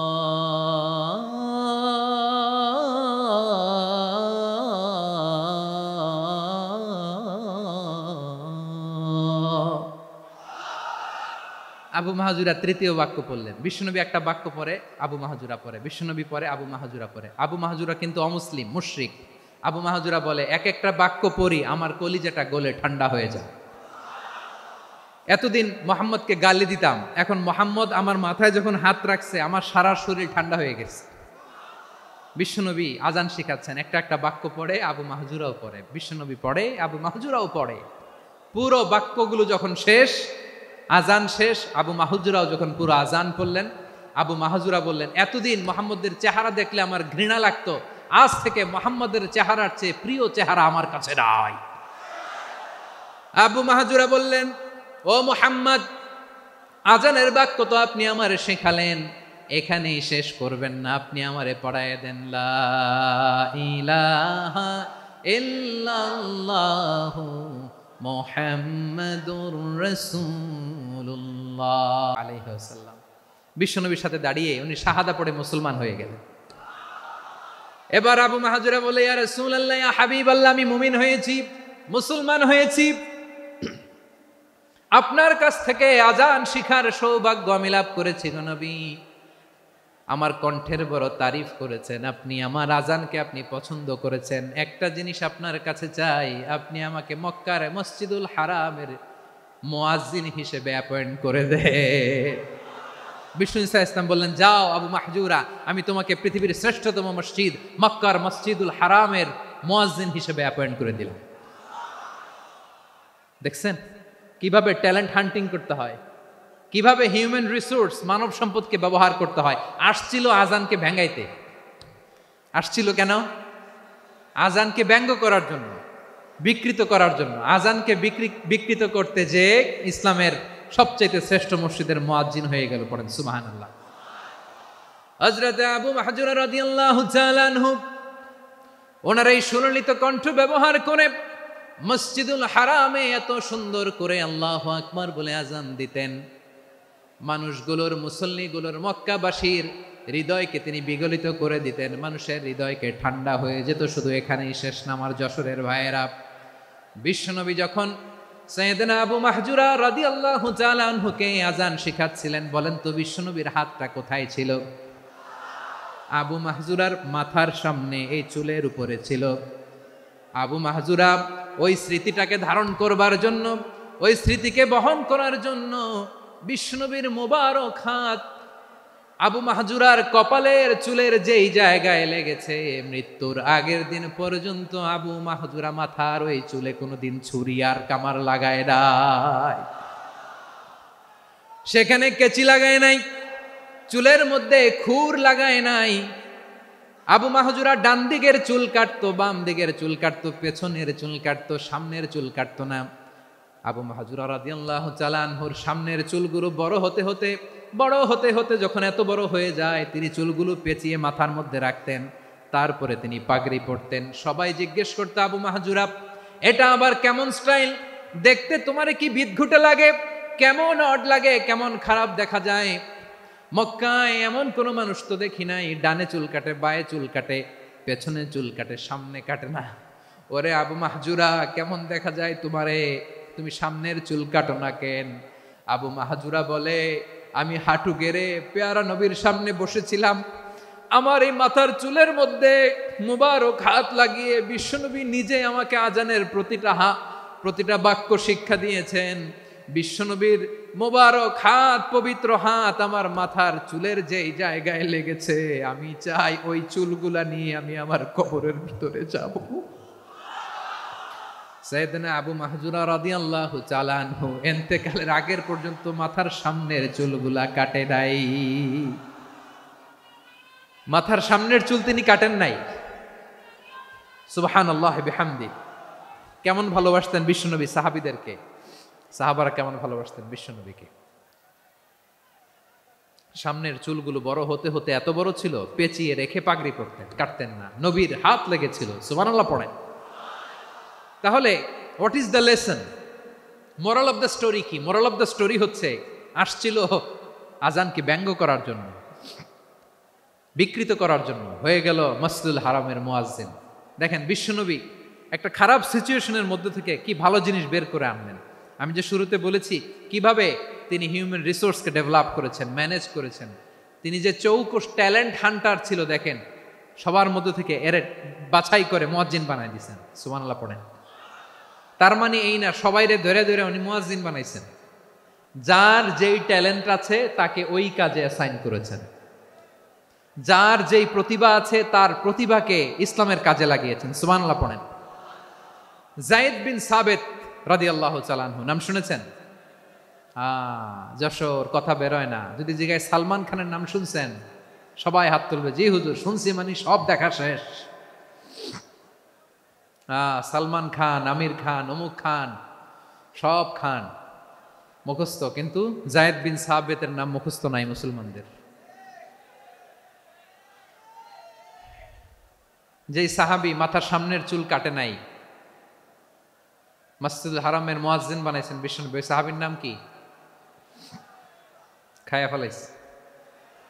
স্লোগানের সাথে খায়া ফেলাইছে। আবু মাহজুরা, কি নাম? আবু মাহজুরা আল জুমাহি রাদিয়াল্লাহু তাআলা আনহু। এই নামটা আজকে নিয়ে যাইতে হবে যশোর। আবু মাহজুরা রাদিয়াল্লাহু তাআলা আনহু। 2 নম্বরে বলছিলাম যায়েদ বিন সাবিত রাদিয়াল্লাহু তাআলা আনহু। বিশ্বনবী দেখলেন মদিনার এই আনসারী সাহাবী হাইলি ট্যালেন্টেড, ইন্টেলেকচুয়াল, মেরিটোরিয়াস, জ্ঞানের প্রতি তার আকর্ষণ, মারাত্মক আকর্ষণ। বিশ্বনবী তাকে দায়িত্ব দিলেন, কোরআন যা নাজিল হয় তুমি লিখো, কাতিবুল ওয়াহি বানায় দিলেন। সুবহানাল্লাহ। যায়েদ বিন সাবিতরে আবার আজান শিখান নাই, কারণ তার মধ্যে বিশ্বনবী প্রতিভা দেখেছেন, একাডেমিক প্রতিভা। বিশ্বনবীর একাডেমিক প্রজেক্টগুলো তিনি হ্যান্ডেল করতেন। যায়েদ বিন সাবিত ছিল বিশ্বনবীর ব্যক্তিগত সচিব। কি ছিল? ব্যক্তিগত সচিব। বোঝেন নাই? বিশ্বনবীর ব্যক্তিগত সচিব এবং দোভাষী। ইহুদিরা কিছু লিখে দিলে এটার অর্থ বিশ্বনবীরে বুঝায় দিতেন, আবার ইহুদিদের কাছে কিছু লিখতে হলে তিনি লিখে দিতেন। বিশ্বনবী একদিন বললেন, ইন্নী ওয়াল্লাহি মা আমানু ইয়াহুদা আলা কিতাব। ইহুদিরা যে চিঠি পাঠায় অর্থ তো বুঝি না, আরেক ইহুদি আইনে অর্থ করা লাগে। আবার ইহুদিদের কাছে কিছু লিখে পাঠাইতে চাইলে আমরা তো লিখতে পারি না, ইহুদিরে দিয়ে লেখা লাগে। ওরা যে পয়রা শোনায় লিখে দেয়, আমি ওদের বিশ্বাস করি না। আমার নিজের একজন লোক দরকার। বিশ্বনবী এই যায়েদ বিন সাবিতকে চুজ করলেন ল্যাঙ্গুয়েজের জন্য। উনি বললেন, যায়েদ, তোমার সফট স্কিলকে ডেভেলপ করতে হবে, তুমি হিব্রু ল্যাঙ্গুয়েজ শিখে ফেলো। যায়েদ বিন সাবিত বলল, বিশ্বনবীর মোটিভেশন আর ইন্সপিরেশন পেয়ে আমি 15 দিনে ইহুদিদের এই হিব্রু ল্যাঙ্গুয়েজ শিখে ফেললাম।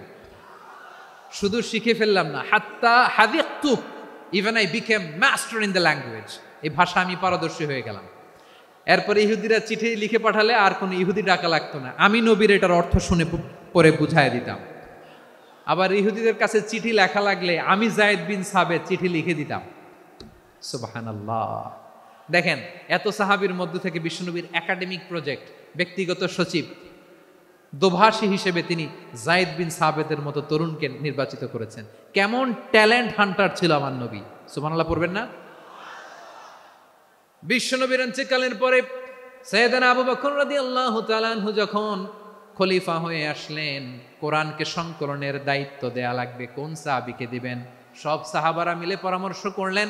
সাইয়েদনা আবু বকর, ওমর সবাই মিলে এই বিশাল কোরআন সংকলনের গুরু দায়িত্ব বিশ্বনবীর ব্যক্তিগত সচিব, বিশ্বনবীর দোভাষী, বিশ্বনবীর সিলেক্ট করাই লোক যায়েদ ইবনে সাবিত রাদিয়াল্লাহু তাআলা আনহুকে দিয়েছে। কোরআনের কপি তো আজকে এখানে রাখে নাই। এই যে আজকের যে কোরআন পড়েন, এটা আগে এরকম ছিল না। কোরআন নাজিল হলে সাহাবারা ওটের চামড়ায় লিখে ফেলতো, ওটের চ্যাপ্টা হাড্ডির মধ্যে লিখে ফেলতো, গাছের গুড়ির মধ্যে লিখে ফেলতো। বিভিন্ন জনের কাছে ছড়ানো ছিটানো ছিল।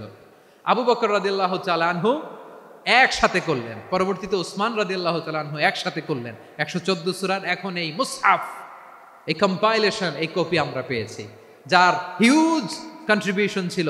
এই পুরো কোরআন কম্পাইলেশনের প্রজেক্ট ম্যানেজার ছিল যায়েদ বিন সাবিত রাদিয়াল্লাহু তাআলা। কোরআন কম্পাইলেশনের প্রজেক্ট ম্যানেজার। দেখেন, উনারে মাথায় হাত দিয়ে আজান শিখায় নাই। সুবহানাল্লাহ কইবেন না? তাহলে প্রথম সাহাবী আবু মাহজুরাকে মুয়াজ্জিন বানাইলেন, যায়েদ বিন সাবিতকে ব্যক্তিগত সচিব আর দোভাষী বানালেন, মুসআব ইবনে উমাইর রাদিয়াল্লাহু তাআলা আনহুকে ইসলামের প্রথম অ্যাম্বাসেডর বানালেন। তাহলে তৃতীয় নাম্বার একজন সাহাবীর নাম বলছি, মুসআব ইবনে উমাইর। মুসআব কি নাম? নামটা কেমন লাগে? এই কয়েকজনের ভাল লাগে, বাকিদের ভাল লাগে না? ভাল লাগে? এই এই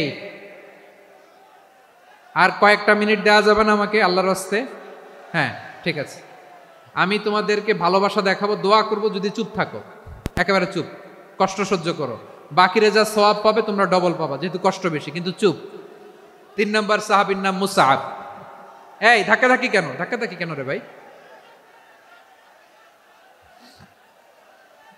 না না না, এরকম হইলে আসবো না যশোর, আমি আর আসবো না।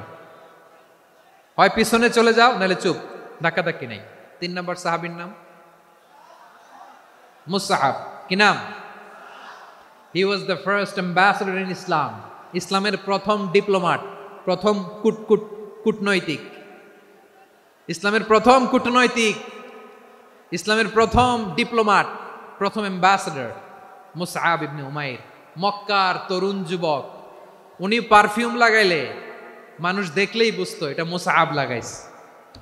এমন ড্যাশিং ফেসের ছিল, এমন স্মার্ট ড্যাশিং ফেস, এমন পার্সোনালিটির মানুষ ছিল মুসআব রাদিয়াল্লাহু তাআলা আনহু। কারণ যিনি ইসলামের স্পোকম্যান হবেন, মুখপাত্র হবেন, তার স্মার্ট হওয়ার দরকার আছে না নাই?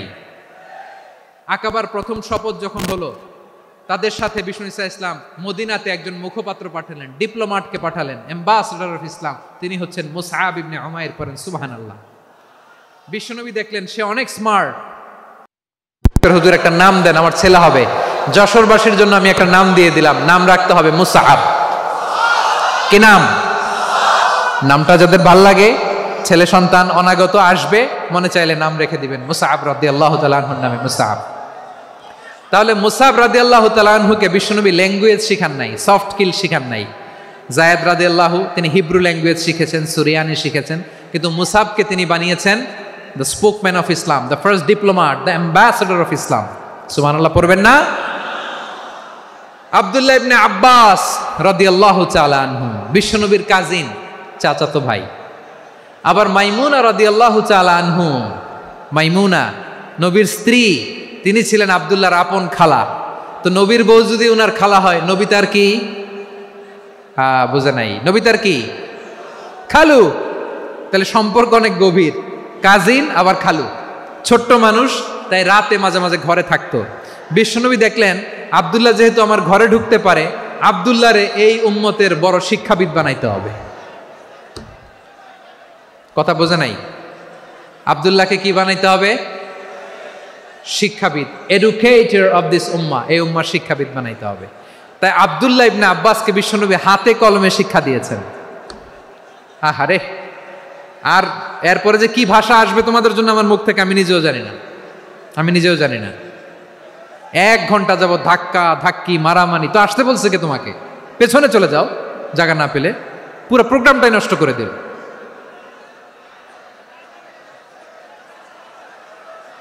জি, আমার দিকে তাকান, আমি শেষ করে দিচ্ছি। হবে না, ইন্টেলেকচুয়াল আলোচনা এখানে হবে না, আমি বুঝতে পারছি, আমি শেষ করে দিচ্ছি। আব্দুল্লাহ ইবনে আব্বাস রাদিয়াল্লাহু তাআলা আনহু, মনোযোগ দিয়ে কয়েকটা মিনিট শুনুন, আমি এখনই শেষ করে দিচ্ছি, এরপর আওয়াজ করবে। এই যে এগুলো কি আমি বুঝলাম না। আমি বললাম না সব করা যাবে, বসে যাও, শুয়ে যাও, চলে যাও, আওয়াজ করা যাবে না।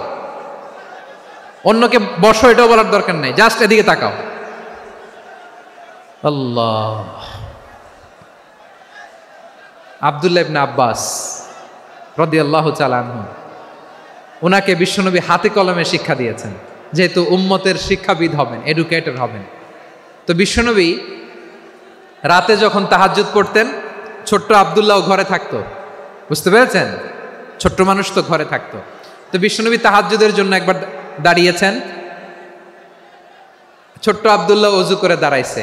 আচ্ছা বলেন তো, ইমাম আর মুসল্লি মোট যদি 2 জন হয়, একজন ইমাম একজন মুসল্লি, তো মুসল্লি ইমামের কোন দিকে দাঁড়াবে? ডানে দাঁড়াবে। ছোট্ট আব্দুল্লাহ বুঝে নাই, বিশ্বনবী তাহাজ্জুদ শুরু করেছেন, উনি ইক্তেদা করছেন আর দাঁড়াইছেন বায়ে। কোথায় দাঁড়িয়েছেন? আব্দুল্লাহ বলেন, যখন আমি বায়ে দাঁড়ালাম, আখাযা রাসূলুল্লাহ সাল্লাল্লাহু আলাইহি ওয়াসাল্লাম উযুনি আল ইউমনা ইয়াফতিলুহা, বিশ্বনবী নামাজরত অবস্থায় আমার কান ধরে টেনে আমার ডান দিকে এনে দাঁড় করায় দিলেন। পড়েন সুবহানাল্লাহ। দেখেন হাতে কলমে শিক্ষা। আর জীবনে ভুল হবে? কথা কয় না, আর ভুল হবে? আর ভুল হবে না।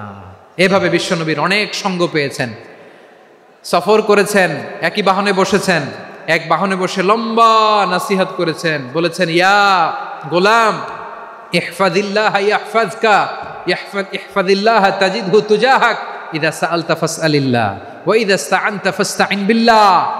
আল্লাহর বিধান মানো, আল্লাহর বিধান রক্ষা করো, আল্লাহ তোমায় রক্ষা করবে। আব্দুল্লাহ, চাইতে হলে আল্লাহর কাছে চাও, সাহায্য চাইতে হলে আল্লাহর কাছে সাহায্য চাও। মনে রেখো, গোটা বিশ্বের সবাই যদি তোমার সাহায্য করতে চায়, ততটুকুই করতে পারবে যতটুকু আল্লাহ তোমার নসিবে রেখেছে। গোটা বিশ্ব যদি তোমার বিরুদ্ধে ষড়যন্ত্রে দাঁড়িয়ে যায়, ক্ষতি ততটুকু করতে পারবে যতটুকু তোমার জন্য বরাদ্দ আছে, এর বাইরে কিছু করতে পারবে না। আওয়াজ করে বলেন ঠিক কিনা? এভাবে হাতে কলমে শিখিয়েছেন, বিশ্বনবীর সঙ্গ পেয়েছেন। ওনাকে বিষ্ণু ইসা ইসলাম শিক্ষাবিদ, এডুকেটর অফ দিস উম্মাহ হিসেবে সিলেক্ট করেছেন, হাতে কলমে শিখিয়েছেন। বিশ্বনবী একবার প্রকৃতির ডাকে সাড়া দিয়ে এসেছেন। এখন কি করতে হবে? নামাজের জন্য অজু করতে হবে। বিশ্বনবী এসেই দেখেন অজুর বদনায় পানি ভরা, খুশি হয়ে গেলেন, বললেন কে রেখেছে পানি? একজন বলল আব্দুল্লাহ রেখেছে। বিশ্বনবী অত্যন্ত খুশি হলেন, খুশি হয়ে একটা দোয়া করলেন, বললেন আল্লাহুম্মা ফাক্কিহু ফিদ্দীন ওয়া আল্লিমহু তা'ওয়ীল। আল্লাহ তুমি আব্দুল্লাহকে দ্বীনের বুঝ দিও আর কোরআনের তাফসির শিক্ষা দিও। বিশ্বনবীর এই দোয়া এমন লাগছে উনি রাইসুল মুফাসসিরিন, এই পৃথিবীতে যত মুফাসসির ছিল, যত মুফাসসির আসবে, সকল মুফাসসিরের সম্রাট হিসেবে স্বীকৃত হয়েছেন আব্দুল্লাহ ইবনে আব্বাস। বিশ্বনবী ওনারা আজান শিখান নাই, বিশ্বনবী ওনারা ল্যাঙ্গুয়েজ শিখান নাই, বিশ্বনবী ওনারা অ্যাম্বাসাডর বানান নাই, হাতে কলমে শিক্ষা দিয়েছেন। ছোট্ট মানুষ বিশ্বনবী ইন্তেকাল করলেন, আবু বকরের সময় গেল, ওমরে ফারুকের খেলাফত, তখনও তিনি তরুণ। ওমরে ফারুক রাদিয়াল্লাহু তাআলা আনহু ওনার ক্যাবিনেট মিনিস্ট্রির বৈঠকে এই আব্দুল্লাহ ইবনে আব্বাসকে পাশ দিয়ে বসায় রাখতেন। বয়স্ক সাহাবারা এটা পছন্দ করতো না, তারা বলতো ঘটনা কি, আব্দুল্লাহর মতো ছেলে নাতি আমাদের আছে, এরা কেন রাখে ওমরে ফারুক? ওমরে ফারুক এটা টের পেলেন, তিনি বুঝতে পারলেন যে ক্যাবিনেট মেম্বাররা এটা পছন্দ করে না, ছোট্ট আব্দুল্লাহরা কেন রাখি, কেন যে রাখি এটা একদিন বুঝাবো। একদিন মিটিংয়ে তিনি সবাইকে বললেন ইদা জাআ নাসরুল্লাহি ওয়াল ফাতহ। এই আয়াত দ্বারা উদ্দেশ্য কি বলেন তো মুরব্বী সাহাবীরা? এক সাহাবী বলেন এই সূরা দ্বারা উদ্দেশ্য, আল্লাহ বলেছেন আমাদেরকে বিভিন্ন ল্যান্ড, বিভিন্ন এলাকা বিজয় করতে হবে। ওমরে ফারুক বললেন না, হয়নি। আরেকজন বললেন বিজয় হওয়ার পর আমাদের বেশি বেশি আল্লাহর বরত্বের ঘোষণা দিতে হবে, এটা উদ্দেশ্য। ওমরে ফারুক বললেন না, হয় নাই। যারা জিজ্ঞেস করেন কেউ পারে না। সব শেষে বিশ্বনবী ছোট্ট আব্দুল্লাহরে বলেন আব্দুল্লাহ ইদা জাআ নাসরুল্লাহি ওয়াল ফাতহ এর দ্বারা উদ্দেশ্য কি বলো তো? ছোট্ট আব্দুল্লাহ বলেন হুয়া আজালু রাসূলিল্লাহ। এই আয়াত দ্বারা বিশ্বনবীর বিদায়কে উদ্দেশ্য নেওয়া হয়েছে। ওমরে ফারুক বললেন হাযা হুয়া, এটাই তো সঠিক উত্তর, এটাই সঠিক তাফসীর এই আয়াতের। কারণ ইদা জাআ নাসরুল্লাহি ওয়াল ফাতহ, যখন আল্লাহর সাহায্য আর বিজয় আসবে, ওয়া রাআইতান নাসা ইয়াদখুলুনা ফি দীনিল্লাহি আফওয়াজা, আপনি দেখবেন দলে দলে ঢলে ঢলে ইসলামের দিকে ঢুকতেছে, ইসলামের বিজয় হয়েছে। তো ইসলামের বিজয়ের মিশন নিয়ে নবী আসছে, বিজয়ী যখন হয়ে গেছে এখন তো নবীর বিদায় হবে। জোরে বলেন ঠিক কিনা? কোন সাহাবী এই সূক্ষ্ম কথাটা ধরতে পারে নাই, ওই আব্দুল্লাহ ছাড়া। আব্দুল্লাহ যখন উত্তর দিছে সব সাহাবীদের টনক নড়েছে। এরপর থেকে কোনো ক্যাবিনেট মিটিং এ আর কোনো সাহাবারা কোনো প্রশ্ন করে নাই, আওয়াজ করে পড়েন সুবহানাল্লাহ। আব্দুল্লাহ ইবনে আব্বাসকে দ্য এডুকেটর অফ দ্য উম্মাহ, উম্মার শিক্ষাবিদ হিসেবে গ্রহণ করেছেন। আওয়াজ করে পড়তে হবে আল্লাহু আকবার। সাহাবীদের নামগুলো মনে থাকবে? এক নম্বরে আবু মাহজুরা, মুয়াজ্জিন বানাইছেন। যায়েদ ইবনে সাবিত, দোভাষী, ট্রান্সলেটর অফ প্রফেট, এবং তিনি ছিলেন বিশ্বনবীর ব্যক্তিগত সচিব। মুসআব ইবনে উমাইর, the first ambassador and diplomat of Islam. আব্দুল্লাহ ইবনে আব্বাস, এই উম্মার সবচেয়ে বড় এডুকেটর, শিক্ষাবিদ। আরেকজন ছিল আব্দুল্লাহ ইবনে মাসউদ রাদিয়াল্লাহু তাআলা। দুই আব্দুল্লাহ, আব্বাস গেল, আরেকজন হচ্ছে মাসউদ। মক্কার তরুণ, ছাগল পালতো মুশরিকের। বিশ্বনবী আর আবু বকর রাদিয়াল্লাহু তাআলা আনহু একবার গেলেন, যে দেখে এই তরুণ দাঁড়ায় আছে। বিশ্বনবী বলেন আমি খুব ক্ষুধার্ত, তোমার কাছে কি দুধ আছে ছাগলের? আব্দুল্লাহ ইবনে মাসউদ বলে আছে। ওয়ালাকিন আনা মু'তামান, কিন্তু যে দুধ আছে এটা আমানতের, আমি দিতে পারবো না। বিশ্বনবী এইটা শুনেই তারা টার্গেট করে ফেলছে। আনা মু'তামান, দুধ আছে কিন্তু এটা আমার মালিকের, আমি তো দরদ দেখাই, আমার মালিকের দুধ আপনি পথিক, আপনারে দিতে পারি না। বিশ্বনবী টার্গেট করে ফেলছেন, এরে আমার কাজে লাগাইতে হবে। বিশ্বনবী বললেন আচ্ছা ঠিক আছে, দুধ দিও না, কিন্তু এমন ছাগি আছে কিনা যেই ছাগির সাথে কোনো ছাগলের মিলন হয় নাই, তার ওলানে দুধও আসে নাই, বাচ্চাও নাই, এরকম ছাগির থেকে যদি আমি দুধ খাই তাহলে তো সমস্যা নাই। বলতেছে এরকম ছাগির থেকে দুধ খাইলে সমস্যা নাই, কারণ এরকম ছাগির ওলান থেকে দুধ আসবেও না। বলতেছে ঠিক আছে, এরকম একটা ছাগি নিয়ে আসা হলো। বিশ্বনবী বিসমিল্লাহ বলে ওই ছাগির ওলানে হাত দিলেন। হাত দিতে দেরি, পুরো ওলানটা দুধে ভরে যেতে দেরি হয় না। বিশ্বনবী আর আবু বকর রাদিয়াল্লাহু তাআলা আনহু দহন করে পেট ভরে খেলেন। এই দৃশ্য আব্দুল্লাহ ইবনে মাসউদের হৃদয়ে দাগ কাটলো। এই মুজিজা দেখে তিনি বললেন আশহাদু আল্লা ইলাহা ইল্লাল্লাহ ওয়া আশহাদু আন্না মুহাম্মাদুর রাসূলুল্লাহ। তিনি ষষ্ঠ মুসলিম ছিলেন, 6 নম্বর মুসলমান। ওনাকে টার্গেট করে বিশ্বনবী দেখলেন এমন ইন্টেলেকচুয়াল ব্রেন, উনি সূক্ষ্ম সূক্ষ্ম জিনিস বুঝে বেশি, ফিকহি জ্ঞান ওনার মধ্যে বেশি। বিশ্বনবী ওনাকে কোরআনের জ্ঞান শিক্ষা দিতে লাগলেন। উনি বিশ্বনবী সবার কাছে কোরআন শোনায়, কিন্তু বিশ্বনবী নিজে আব্দুল্লাহ ইবনে মাসউদের কাছ থেকে কোরআন শুনতো। বিশ্বনবী একবার বললেন, ইকরা আলাইয়া ইয়া মাসুদ। ইবনে মাসুদ একবার শোনাও তো কোরআন দেখি। আব্দুল্লাহ ইবনে মাসুদ বলে, আকরাউ আলাইকা ওয়া আলাইকা উনজিল। নবী, আপনার উপর কোরআন নাজিল হয় আর আমি আপনার সামনে কোরআন পড়ব। বিশ্বনবী বললেন, ইন্নী উহিব্বু আন আসমাআহু মিন গায়রি। আমি নিজে পড়তে যেমনি ভালোবাসি, অন্যে পড়ুক আমি শুনবো, এটাও আমি ভালোবাসি। সূরা নিসা তিনি তেলাওয়াত করে শুনিয়েছেন। এমন সূক্ষ্ম সূক্ষ্ম বিষয় বিশ্বনবী উনাকে ধরিয়ে দিয়েছেন। উনি হয়ে গিয়েছেন আব্দুল্লাহ ইবনে আব্বাস, হয়েছেন রাইসুল মুফাসসিরিন, উনি হয়ে গিয়েছেন ফাকিহুল উম্মাহ। উনার চাইতে বড় ফকি এই পৃথিবী আর দেখবে না। চিল্লায় বলেন সুবহানাল্লাহ। উনি বলতেন, ওয়াল্লাহি ওয়াল্লাহি ইল্লাযী লা ইলাহা গায়রু মা উনজিলাত সূরাতুন ইল্লা ওয়া আনা আ'লামু আইনা উনজিলাত ওয়া ফীমা উনজিলাত। বিশ্বনবী এমন ভাবে কোরআনের দার্স আমাকে দিয়েছেন, কোরআনে যত সূরা নাজিল হয়েছে, যেখানে নাজিল হোক না কেন আমি জানি এটা কোথায় নাজিল হয়েছে এবং কোন প্রেক্ষাপটে নাজিল হয়েছে। এমন একটা সূরা নাই যে সূরার কোথায় নাজিল হয়েছে আমি মাসুদের জানা নাই, কোন প্রেক্ষাপটে নাজিল হয়েছে আমার জানা নাই। এরকম ঘটবে না। চিল্লায় বলেন আল্লাহু আকবার। এই আব্দুল্লাহ ইবনে মাসউদ রাদিয়াল্লাহু তাআলা আনহু ওমর ফারুকের সময় কুফার চিফ জাস্টিস ছিলেন। কুফা নগরীর চিফ জাস্টিস। চিফ জাস্টিস বোঝেন নাই? বিচারপতি। কি ছিলেন? সবাই বলে নাই কি ছিলেন? বিচারপতি ছিলেন। এবং ওনার যে ফিকহি জ্ঞানের ধারা, এটাই আলকামা, ইব্রাহিম আন-নাখাই, হাম্মাদ ইবনে সুলাইমান হয়ে ইমাম আবু হানিফা পর্যন্ত পৌঁছেছে। এবং ওনার ফিকহি জ্ঞানের ধারাই হানাফি মাযহাবে অ্যাকসেপ্ট হয়েছে। আজও এগুলো হানাফি মাযহাবে চর্চিত হয়। হানাফি মাযহাবের সব ফিক আব্দুল্লাহ ইবনে মাসউদের ফিকহি জ্ঞানের ধারা থেকে নেওয়া হয়েছে। চিল্লায় পড়েন সুবহানাল্লাহ। তাহলে উনাকে বিশ্বনবী বানিয়েছেন জুরিস্ট, আইনবিদ, ফকিহ। উনারে আজান শিখান নাই। হিউম্যান রিসোর্স ডেভেলপমেন্ট কিভাবে করবেন, মানব সম্পদের উন্নয়ন কিভাবে করতে হয়, কিভাবে যার যেখানে প্রতিভা কাজে লাগাতে হয় উনি দেখিয়েছেন। সুবহানাল্লাহ পড়বেন না? খালিদ বিন ওয়ালিদ নাম শুনছেন? কে কে শোনেন নাই হাত তোলেন। কি ছিলেন? বীর যোদ্ধা ছিলেন খালিদ বিন ওয়ালিদ। কিন্তু তিনি ইসলাম ধর্ম গ্রহণ করেছেন অনেক দেরিতে, 8ম হিজরিতে। তার মানে 8ম হিজরির আগে উনি মুশরিকদের পক্ষে লড়াই করেছেন। ওনার হাতে কত মুসলিম সাহাবী যে নিহত হয়েছে হিসাব নাই।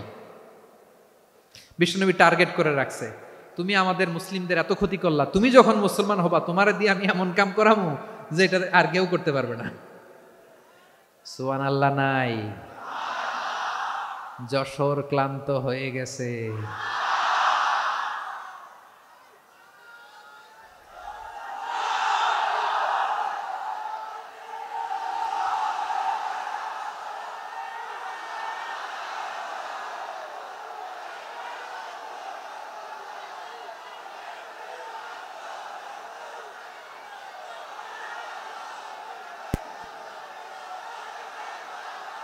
মাশাআল্লাহ। বসুন বসুন বসুন।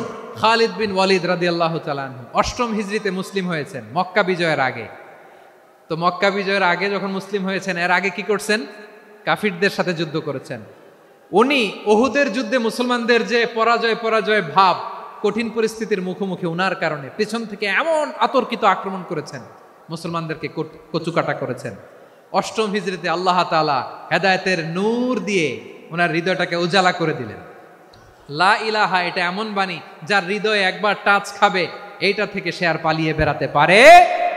ঝিনুকের ভেতর লুকিয়ে থাকে যেমন মতি, ঝিনুকের ভেতর লুকিয়ে থাকে যেমন মতি, কলমা শাহাদাতে আছে আল্লাহর জ্যোতি, কলমা শাহাদাতে আছে আল্লাহর জ্যোতি। ঠিক কিনা বলেন?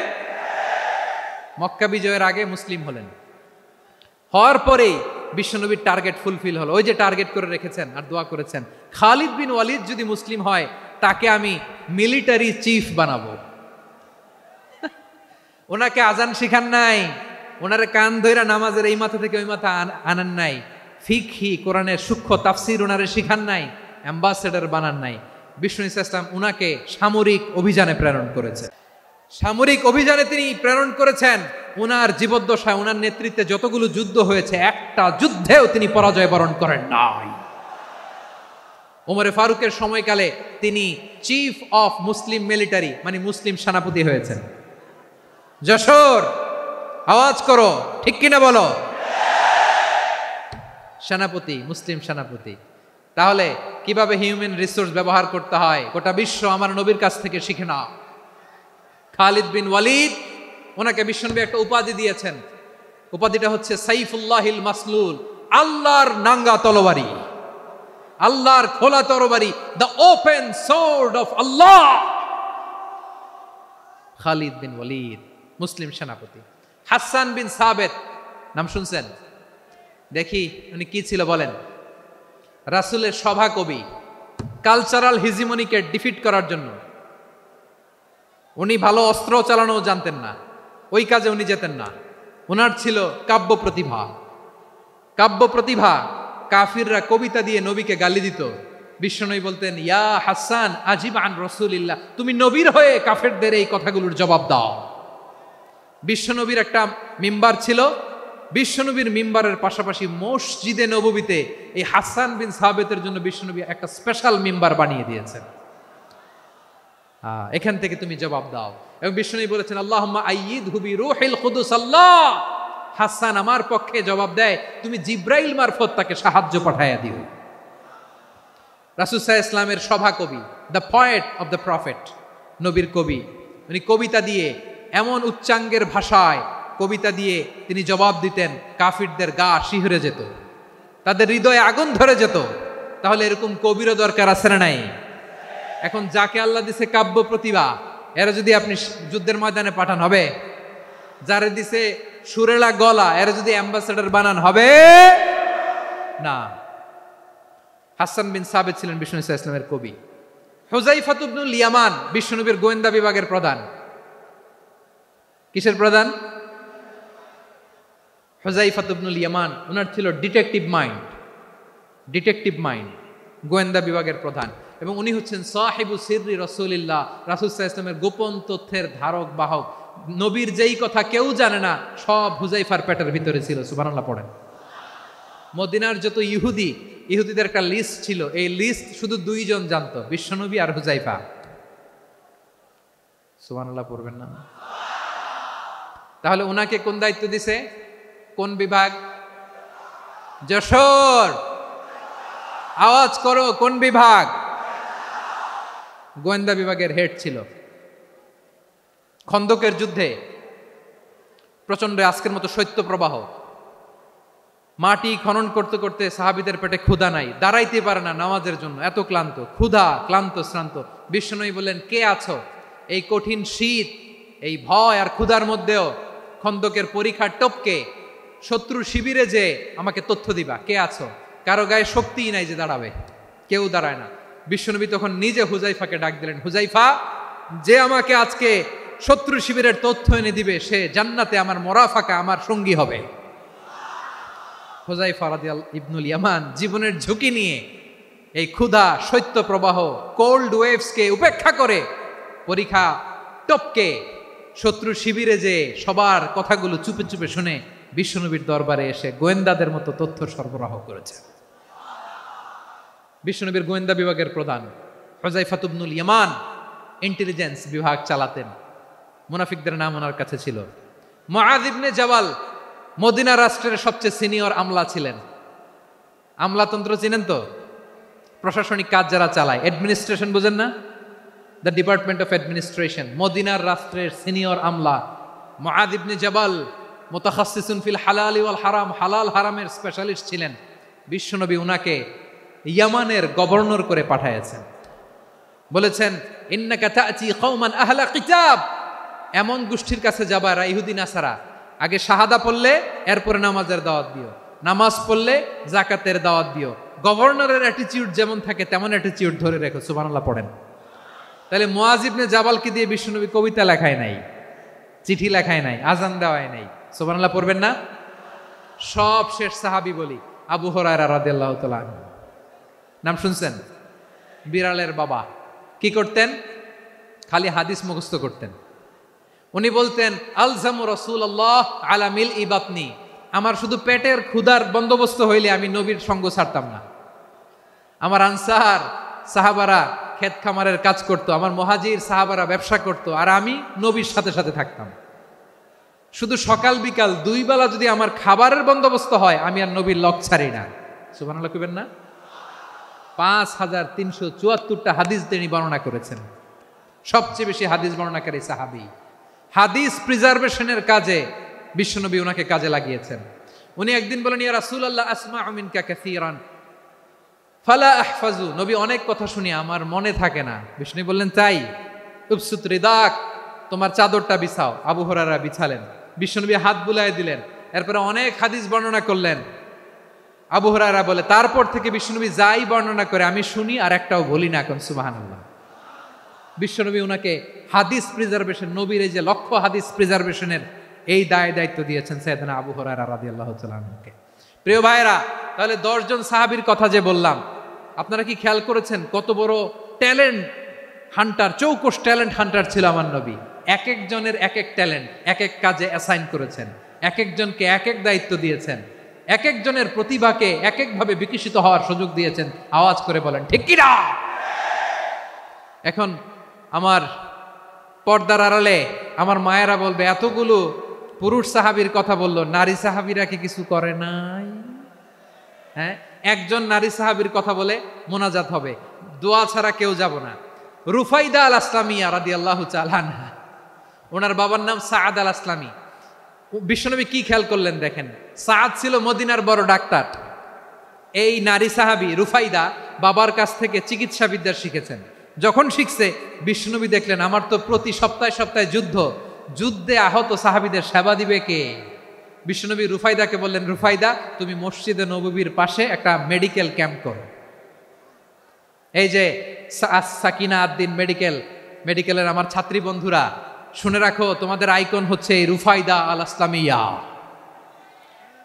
বিশ্বনবীর ডিরেকশন অনুযায়ী তিনি মসজিদে নববীর পাশে একটা মেডিকেল ক্যাম্প করলেন এবং আহত সাহাবাদের চিকিৎসা উনি ওনার টিম নিয়ে দিতেন। বিশ্বনবীর পরামর্শে উনি আনসারি এবং মুহাজির মহিলা সাহাবীদেরকে নিয়ে একটা স্পেশাল মেডিকেল টিম গঠন করলেন। খায়বার যুদ্ধে 7ম হিজরিতে যখন বিশ্বনবী যায়, উনি ওনার টিম নিয়ে আসলেন, বললেন, ইয়া রাসূলুল্লাহ আমরা তো তলোয়ার চালাতে পারি না, আমরা তো তীর মারতে পারি না, আপনি যদি অনুমতি দেন খায়বার অভিযানে আমি আমার টিম নিয়ে মেডিকেল টিমের সেবাটা সার্ভিসটা দিতে চাই। পড়েন সুবহানাল্লাহ। বিশ্বনবী অনুমতি দিলেন, যোদ্ধা সাহাবীদের সাথে রুফাইদা আল আসলামিয়া উনিও মেডিকেল টিম নিয়ে অগ্রসর হলেন। খায়বারের প্রতিটা আহত ইনজুর্ড সাহাবী যারা ইনজুরির শিকার হয়েছেন সবাই রুফাইদা আল আসলামিয়ার এই মেডিকেল ক্যাম্প থেকে চিকিৎসা সহায়তা পেয়েছেন। সুবহানাল্লাহ পড়েন। দেখেন কিভাবে বিশ্বনবী ট্যালেন্ট বাছাই করতেন। আপনি অবাক হবেন, বাহরাইনের মেডিকেল ইউনিভার্সিটিতে রুফাইদা আল আসলামিয়া মেডিকেল প্রাইজ অ্যাওয়ার্ড প্রতি বছর দেয়া হয়। যদি 8 দিনের এই মেডিকেল আমার বোনেরা যদি জেনে থাকো জানো, না হলে নতুন করে জানো, সার্চ দিও রুফাইদা আল আসলামিয়া মেডিকেল অ্যাওয়ার্ড বাহরাইনের ইউনিভার্সিটিতে দেওয়া হয়। প্রিয় ভাইয়েরা, তাহলে আলোচনার সামারি আমরা করি। বিশ্বনবী যার যেখানে ট্যালেন্ট তাকে ওইখানে কাজে লাগাতেন। আওয়াজ করে বলেন ঠিক কিনা? এবার একটা ইন্টারভিউ হবে, আওয়াজ করে বলেন আবু মাহজুরাকে বিশ্বনবী কি বানাইছেন? হ্যাঁ, ভুলে গেছেন? সামনের চুলে হাত দিয়ে বিশ্বনবী কি সুন্দর গলায় আজান শিখালেন। মুয়াজ্জিন।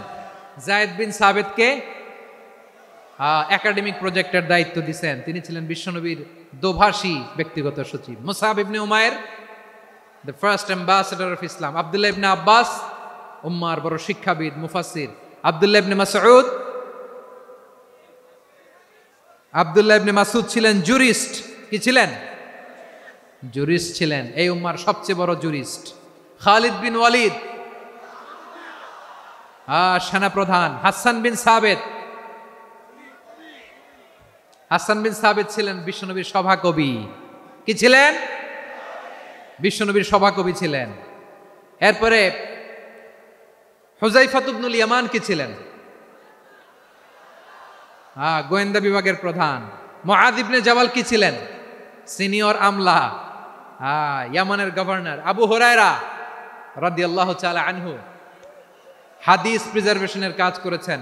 আর আমাদের রুফাইদা আল আসলামিয়া রাদিয়াল্লাহু তাআলা আনহা কি ছিলেন? নার্স ছিলেন। নার্স হয়ে মেডিকেল সেবা দিয়েছেন। প্রিয় ভাইয়েরা, পুরো আলোচনার যদি সামারি করি তাহলে বিশ্বনবী যেভাবে হিউম্যান রিসোর্সকে ম্যানেজ করেছেন, যার যেখানে প্রতিভা কাজে লাগিয়েছেন, আমরাও যদি করি আমাদের বাংলাদেশের চিত্র আমরা পাল্টে যেতে পারবো। আমরা শুরুতে শুনেছি মানুষের আছে অসীম সম্ভাবনা, প্রতিটা মানুষ অনন্য, যত্ন নিলে, যথাযথ পরিচর্যা করলে মানুষ বিশ্ব জয় করতে পারে, ঠিক কিনা? আমাদের হাফেজে কোরআনের সামনে দাঁড়াতে পারে এমন কোনো হাফেজে কোরআন আল্লাহর জমিনে জন্ম হয় নাই। গোটা বিশ্ব কাঁপিয়ে তারা সেরা, আমাদের ক্রিকেটাররা সেরা, আমাদের তৈরি পোশাক শিল্প সেরা, এরকম অনেক অনেক সেরা জিনিস আছে। আমরা এগুলোরে নার্চারিং করতে পারি নাই, পরিচর্যা করতে পারি নাই, সঠিক তারবিয়াতের অভাব। তাহলে মানুষের অসীম সম্ভাবনাকে কাজে লাগাতে হবে, ঠিক কিনা বলেন? ইউনুস গভর্নমেন্টকে আমি বলবো, অল্প সময়ের জন্য আপনারা এসেছেন, সংস্কারও করতে হবে, আবার নির্বাচনও করতে হবে। সব সংস্কার হয়তো করতে পারবেন না, যতটুকু পারবেন এর মধ্যে আমাদের যে হিউজ ম্যান পাওয়ার, আমাদের যে মানব সম্পদ, হিউম্যান রিসোর্স, এটাকে ডেভেলপ করে আপনাদের যেতে হবে। যেটা পারবেন না সেটাকে পরবর্তী নির্বাচিত গভর্নমেন্টের কাছে রেখে যেতে হবে, যে তারা যেন করে, তাদের কাছে আপনারা এটা রেখে যাবেন। তাহলে মানুষ চাইলে বিশ্ব জয় করতে পারে। আর মানুষকে হারাতে পারে কেউ? জোরে বলো যশোর, মানুষকে হারাতে পারে কেউ? আল্লাহ আমাদেরকে জনসংখ্যা দিয়েছেন প্রিয় ভাইয়েরা। এই জনসংখ্যা অনেক বড় সম্পদ, এটা আমাদের জন্য অভিশাপ নয়, আশীর্বাদ। আমাদের জনসংখ্যাকে যদি আমরা জনশক্তিতে রূপান্তর করতে পারি, আজকে বাংলাদেশ যে অবস্থানে দাঁড়িয়ে আছে, বাংলাদেশ তার 20 গুণ উন্নতির শিখরে চলে যাবে। চিল্লায় বলো ঠিক কিনা? আমাদের শ্রমিক ভাইয়েরা বাইরে কাজ করে, আমাদের শ্রমজীবী ভাইয়েরা, প্রবাসীরা, তাদের ব্যাপারে গুরুত্ব দিতে হবে। আমাদের শ্রমের দাম সবচেয়ে কম, সবচেয়ে কম। তারা এম্বাসিতে গুরুত্ব পায় না, এয়ারপোর্টে গুরুত্ব পায় না। এই সরকার অবশ্য তাদেরকে অনেক গুরুত্ব দিচ্ছে। আমাদের অদক্ষ শ্রমিককে যখন আমরা দুবাই পাঠাই, অল্প বেতন পায়, কিন্তু ইন্ডিয়ানরা দক্ষ শ্রমিক পাঠাইলে তার 3 গুণ বেতন পায়। আমরা আমাদের শ্রমিকদেরকে অদক্ষভাবে আর পাঠাতে চাই না, দক্ষ শ্রমিক পাঠিয়ে আমরা রেমিটেন্সের বন্যা বইয়ে দেব। আমাদের শ্রমিকদের পাঠানো রেমিটেন্সের টাকায় সচল থাকে আমার দেশের অর্থনীতির চাকা। তাদেরকে সবচেয়ে গুরুত্ব দিতে হবে। আমরা পেয়েছি ফ্রিডম ফাইটার, মুক্তিযোদ্ধা, আর আমার প্রবাসী ভাইরা হচ্ছে রেমিটেন্স ফাইটার। জোরে বলো ঠিক কিনা? তাহলে আমাদের এই জনশক্তিকে জনসম্পদে ট্রান্সফর্ম করতে হবে, ঠিক কিনা বলেন? সরকার জনগণকে এভাবে পলিশ করতে হবে। মা বাবারা ছেলে মেয়েদের মধ্যে কার কোন যোগ্যতা, তাকে ওইভাবে কাজে লাগাতে হবে। সবার এ প্লাস পাওয়ার কোনো দরকার নাই। আমাদের দেশে একটা টেন্ডেন্সি আছে, পরীক্ষায় এ প্লাস না পাইলে কই তুই কি করলি, পাশের বাড়ির ছেলে এ প্লাস পাইছে, যা ওর পা ধোয়া পানি খা। কি খা? তা আমি ভাবছি যে পা ধোয়া, এ প্লাস পাওয়া ছেলেদের পা ধোয়া পানির একটা পানির ব্র্যান্ড বানাইতে হবে। এরকম লেখা থাকবে, এ প্লাস পাওয়া ছেলেদের পা ধোয়া পানি। খাওয়া নাই, এগুলার খাওয়া নাই। ওরে আল্লাহ এ প্লাস পাওয়ার জন্য বানাইছে, আর আপনার ছেলেকে এই এ প্লাস গুলারে নিয়ন্ত্রণ করার জন্য আল্লাহ বানাইছে। ওকে দিয়ে আল্লাহ কি করবে আপনি জানেনই না। একটা এ প্লাস, একটা এ গ্রেড একটা মানুষের জীবনকে ঠিক করে দিতে পারে না। আপনার ছেলেকে আল্লাহ অন্যদিকে যোগ্যতা দিয়েছে। ওদের মনোবল ভাঙবেন না, খবরদার, খবরদার। ছেলে মেয়েদের মনোবল ভাঙবেন না। যাকে দিয়ে যেটা হবে তাকে দিয়ে সেটা করতে হবে, তার প্রতিভাকে সেভাবে কাজে লাগাতে হবে। তাহলে বাংলাদেশ, আমাদের এই জনসংখ্যা জনসম্পদে রূপান্তরিত হবে। আমাদের সরকারের তত্ত্বাবধানে আমাদের 18 কোটি জনগণ দক্ষ জনশক্তিতে রূপান্তরিত হোক, আমরা চাই কি চাই না? আমরা ভালো মানুষ, শ্রেষ্ঠ মানুষ হতে চাই কি চাই না? ওই জাপানিজদের মতো সৎ, ওই ইউরোপিয়ানদের মতো কালচার্ড। আমাদেরকে আল্লাহ তাআলা কোরআন সুন্নাহ অনেক কিছু দিয়েছেন। যেহেতু বর্তমানে আমরা দেখছি তারা সৎ, তাদের মধ্যে ভ্যালিউ আছে, সেগুলো আমাদের মধ্যে আনার দরকার আছে না নাই? আর ইসলাম দিয়ে আমাদের জীবনকে সাজাতে হবে, ইসলাম দিয়ে আমার পরিবারকে সাজাতে হবে। ইসলাম থেকে, কোরআন থেকে প্রেসক্রিপশন না নিলে জীবন সুন্দর হবে না। কোরআন থেকে প্রেসক্রিপশন না নিলে সমাজ সুন্দর হবে না।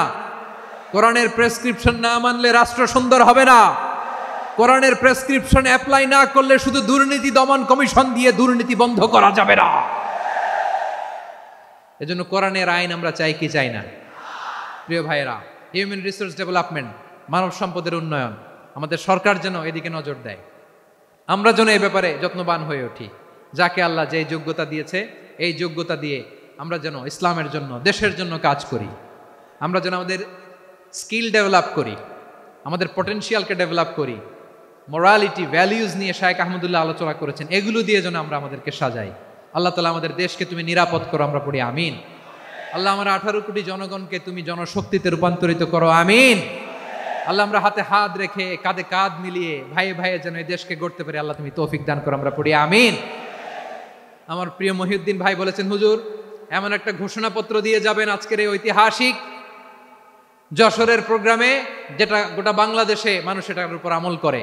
আমি যে কথাটা বলেছি এটাই, আসুন আমরা আমাদের জনসংখ্যাকে জনসম্পদে ট্রান্সফর্ম করি। আমাদের জনসংখ্যাকে আমরা যেন জনশক্তিতে রূপান্তরিত করি। জনসংখ্যাকে ট্রান্সফর্ম করে জনশক্তি দিয়ে আমরা যেন আগামীর বাংলাদেশ, স্বাধীন বাংলাদেশ 2.0-কে গড়ে তুলি। আল্লাহ তাআলা আমাদের সবাইকে কথাগুলো বোঝার, আমল করার তৌফিক দান করুন। এই জেনজি, ক্ষমা করে দিও আমাকে, অনেক ধমক দিছি, বকা দিছি।